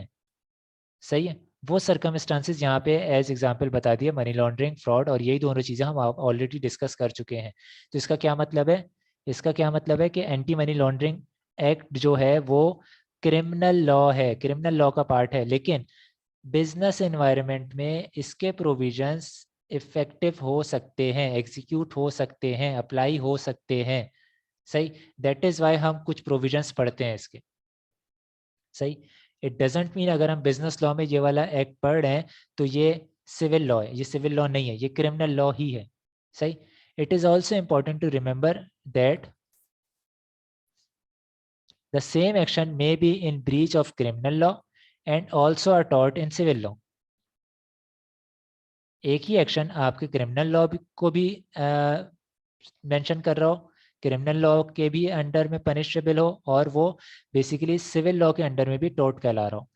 जैसे आपने कुछ काम किया, कोई एक्शन आपने किया, जो एक्शन लॉ में उस एक्शन का होना, उसकी वजह से, या कोई आपने निग्लिजेंस की, लॉ में उस निग्लिजेंस को क्रिमिनल ऑफेंस बोला गया है, और आपका किसी से एग्रीमेंट था और उसमें ये चीज़ मेंशन थी कि ये काम आपको नहीं करना है, और आपने वो काम कर दिया, या ये काम आपको करना है और आपने वो काम निगलेक्ट कर दिया, और इससे सामने वाले को डैमेजेस हो गए, लॉस हो गया, लॉस हो गया। आपने काम किया और लॉस नहीं हुआ तो वो सिविल लॉ के अंडर में प्रोसीडिंग्स नहीं हो सकती उसकी। आपने काम नहीं किया और लॉस नहीं हुआ तो सिविल लॉ के अंडर में प्रोसीडिंग्स नहीं हो सकती उनकी। सही, आपको लॉस हो गया, सही, या लॉस आपका एक्सपेक्टेड है, तो आपको स्पेसिफिक परफॉर्मेंस अलाउ हो रही होगी। सही, लॉस आपका हो गया तो आप सिविल लॉ के अंडर में जाओगे। तो ऐसी कोई चीज़, ऐसा कोई एक्शन जो कि क्रिमिनल लॉ में एज क्राइम डिफाइन है, और वो एक्शन आपका किसी से एग्री था कि वो एक्शन आपको नहीं करना, चाहे वो किसी भी तरीके से एग्री हो, इन राइटिंग हो या कस्टम के अंडर में, वो एक्शन आपको नहीं करना था और आपने वो एक्शन परफॉर्म कर दिया और उससे सामने वाले को लॉस हो गया। इन सच सिचुएशन दो प्रोसीडिंग्स होंगी। स्टेट प्रोसीडिंग करेगा क्रिमिनल ऑफेंस की, और जिस पर्सन को डैमेज हुआ है वो पर्सन प्रोसीडिंग सिविल कोर्ट में लेकर के जाएगा डैमेजेस क्लेम करने के लिए। सही है। तो ज़रूरी है कि आपको दोनों की इंफॉर्मेशन हो। ऐसा नहीं है कि कोई क्रिमिनल एक्ट के अंडर में कोई एक्शन अगर लाइबल टू बी प्रोसीडिंग्स है, अगर क्रिमिनल एक्ट के अंडर में वो सेक्शन, वो एक्शन आता है, तो वो सिविल लॉ में नहीं आ सकता, या सिविल लॉ में आता है तो वो क्रिमिनल में नहीं आ सकता। ऐसा ज़रूरी नहीं है। सर्कमस्टांसेस ऐसे हो सकते हैं कि एक ही एक्शन दोनों जगह पे जो है वो प्रोसीडिंग्स में चल रहा हूँ। सही है। मेरे ख्याल से अभी इतना ही रखते हैं। हमने लॉ का पढ़ लिया, हमने थोड़ा सा अपनी एक चीज़ बात कर ली कि हमें नोटबुक से या सेक्शन से कैसे पढ़ना चाहिए, क्या पढ़ना चाहिए, थोड़ी सी हमने प्रैक्टिस एक डेवलप कर ली पढ़ने की, कुछ पॉइंट्स बना लिया। अब आपकी जो स्टडी टेक्स्ट है इसमें सिविल लॉ और क्रिमिनल लॉ की बहुत प्रिसाइज जो है वो डिस्टिंग्विश जो है वो किया हुआ है, सही है। और यहाँ पे आपको जिस तरीके से दिया हुआ है यहाँ पे उनके बारे में दिया हुआ है, वहाँ पे एक एक पॉइंट आपस में कंपेयर करके नहीं दिया हुआ कि वो डिस्टिंग्विश कर रहे हो, लेकिन आप यहाँ से भी पॉइंट आप एक्सट्रैक्ट कर सकते हैं और अपने डिफरेंसेस बना सकते हैं दोनों के दरमियान। 3 मेजर डिफरेंसेस मैंने बता दिया आपको, सही है। बाकी जो डिफरेंसेस हैं वो ऐसे कितने भी निकल आएंगे, बहुत सारे निकल सकते हैं, लेकिन 3 मेजर बता दिए। 3 मेजर क्या है? Civil law regulates rights and obligation between persons dealing with each other, criminal law deals with the punishment on commitment of crime, सही है। और सिविल लॉ में डैमेजेस का होना ज़रूरी है, अदरवाइज आप डैमेजेस क्लेम नहीं कर सकते, और ये बेसिकली डील करता है रीस्टोरेशन ऑफ राइट से, सिविल लॉ। क्रिमिनल लॉ जो है वो डील कर रहा होता है रीस्टोरेशन ऑफ राइट का, इसका कोई मकसद नहीं है, इसका सिंपल पर्पज ये है कि when there is a crime, सही, when there is a crime it must be punished, खत्म, और कुछ नहीं है। इसका काम है पनिश करना, सोसाइटी को रेगुलेट करना थ्रू थ्रेट ऑफ पनिशमेंट, ये क्रिमिनल लॉ का एम है, सही है।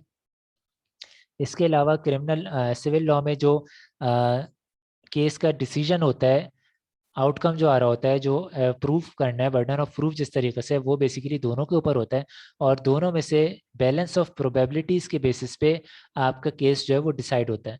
क्रिमिनल लॉ में जो प्रोसिक्यूटर है उसे अपना जो पॉइंट है उसे beyond any reasonable doubt proof करना होता है, तभी क्रिमिनल लॉ में जो एक्यूज पर्सन है उसे कन्विक्ट किया जाएगा, अदरवाइज नहीं। एक्यूज्ड मतलब उस पर इल्ज़ाम लगाया गया है, उसके ऊपर कोई इल्ज़ाम है, वो अभी उसे मुजरिम नहीं बनाया गया। कन्विक्शन का मतलब उसके ऊपर जुर्म साबित हो गई, अब वो मुजरिम हो गया, अब उसे सज़ा मिलेगी, सही है। एक्यूज्ड को सज़ा नहीं मिलती। यहाँ पे जो केस स्टार्ट हुआ तो स्टार्टिंग में जो पोजीशन है इसकी वो एक्यूज्ड की है पर्सन की, सही है, लेकिन जब कन्विक्ट हो गया तो फिर उसे पनिशमेंट मिल रही होगी, सही है। अब इससे रिलेटेड कोई क्वेश्चन हो, कुछ हो तो पूछ लीजिएगा। लाइव सेशन हो रहे होते हैं ना तो उसमें आसानी ये होती है कि जैसे मैं एक फ्लो में चीज़ लेकर के चल रहा हूँ ना, तो फ्लो में बहुत सारे स्टूडेंट पिक कर पाते हैं, बहुत सारे नहीं कर पाते, कुछ चीज़ें छूट जाती हैं, कुछ चीज़ें पिक कर लेते हैं। क्वेश्चन में होता है अगर लाइव हो रहा है तो 5 लोग हैं, किसी ने कोई चीज़ बीच में से स्किप भी कर दी ना, तो वो कोई क्वेश्चन करेगा और वो चीज़ रिवाइज हो गई, दूसरे पर्सन जिसे पता नहीं चला था कि उसने वो चीज़ स्किप कर दी है ना, उसे वो चीज़ रिमेंबर हो जाएगी, सही, और उसकी रिकॉर्डिंग जो अवेलेबल होगी उसमें भी बार बार यही वाला काम हो रहा होगा, सही है। तो लाइव सेशन थोड़े ज़्यादा बेनिफिशियल होते हैं, लेकिन क्या करें कि कुछ हमारी गवर्नमेंट, हमारी अपनी मैनेजमेंट ने मिल करके हमारी ये कंडीशन कर दी है कि हम इमीडिएटली जो है वो लाइव नहीं ले पा रहे, सही है। खैर, लाइव सेशन की तरफ हम आ जाएंगे 1 से 2 लेक्चर्स के बाद इंशाल्लाह। अभी तक के लिए इतने ही रखते हैं। अल्लाह हाफिज़।